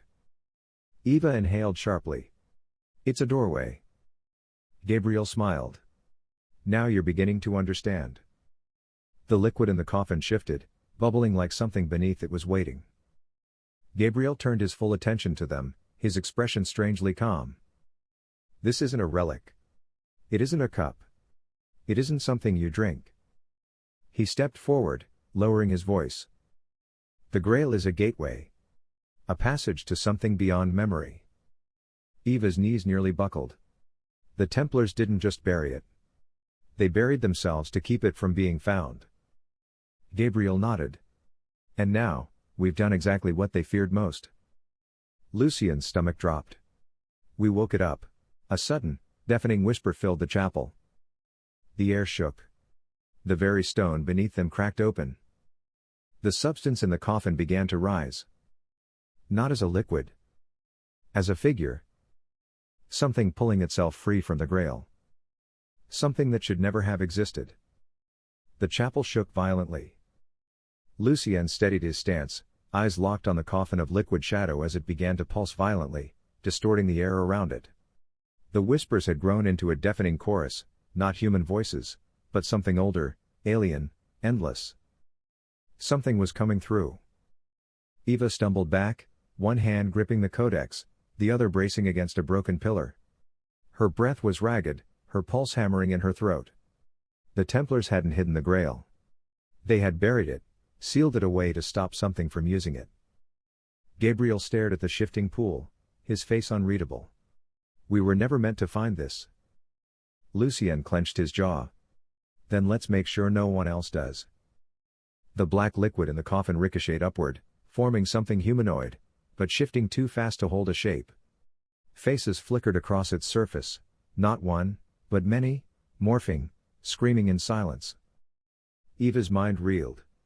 It's not one thing. It's thousands. Gabriel's voice was hollow. It's every soul the Grail has ever erased. Lucien raised his gun, but the bullet would do nothing. He could feel it. This wasn't something he could fight. The entity spoke. Or rather, it spoke through all the voices at once. Eva's breathing turned shallow. The Grail doesn't give life. It devours it. Lucien's hands tightened into fists. Then how do we stop it? Gabriel's face hardened. We finish what the Templars started. The Codex Tenebris lay open in Eva's hands, its pages glowing faintly, revealing the final passage, words never meant to be spoken again. Lucien's gut twisted. This was the last decision. 1. Seal the Grail forever. 2. Let history be rewritten. Eva's voice cut through the storm of whispers. Lucien. He snapped out of it, locking eyes with her. She held up the codex, her expression firm. We end this. Lucien took a slow breath. Then he nodded. Gabriel stepped forward first, pulling a dagger from his belt. He pressed the blade against his palm and drew blood, then let it drip into the coffin, onto the shifting surface of the Grail. The entity shrieked. The entire chapel shuddered, stone collapsing around them. Eva began to chant the incantation, her voice steady despite the storm raging around them. Lucien grabbed the cross of Saunier, the artifact burning hot in his grasp. The entity lunged, but Gabriel moved faster. He threw himself between it and Eva, using the last of his strength to force it back into the Grail's prison. The liquid pulled at him, dragging him in, but his face was calm. Lucien grabbed his arm. Gabriel. Gabriel met his eyes, and for the first time, there was no deception. No lies. Only a man who had known this was always going to be his fate. Finish it. Then. The Grail swallowed him whole. Eva's final words of the incantation left her lips. The cross of Saunier burned brighter than ever before, and then collapsed inward, pulling the Grail with it. The coffin shattered, the liquid evaporating. As the whispers stopped, the Grail of Death was gone. Lucien and Eva stumbled back, breathless, as the mountain's weight finally settled, the air growing still once more. Gabriel was gone. The final Templar secret had been buried again. Lucien let out a shaky breath. It's over. Eva pressed a hand to her chest, tears in her eyes, but she nodded. Yeah. It is. They turned to leave, stepping through the ruins one last time. The world had changed. And history would never remember what they had done. They, however, would never be the same again. Weeks later, Lucien stood on the cliffs above Magdala Tower, looking down at the silent ruins. The past felt like a ghost that refused to fade. Eva stepped beside him, watching the horizon. It's really gone. Lucien exhaled. Yeah. A pause. Then Eva turned to him, voice softer. Do you think Gabriel knew? That it had to end like that? Lucien nodded once. Yeah. Eva was silent for a moment. Then she reached into her coat pocket, pulling out something wrapped in cloth. Lucien's pulse slowed. Eva. She unwrapped it. A single drop of black liquid sat in a glass vial. Eva's expression was unreadable. This was all that was left. Lucien felt the weight of it settle between them. The Grail was gone. But not completely. It still remained ingrained in their memory. The choice wasn't over. And history? History could still be rewritten. And as long as there were other troubled souls out there, history would find its way to them.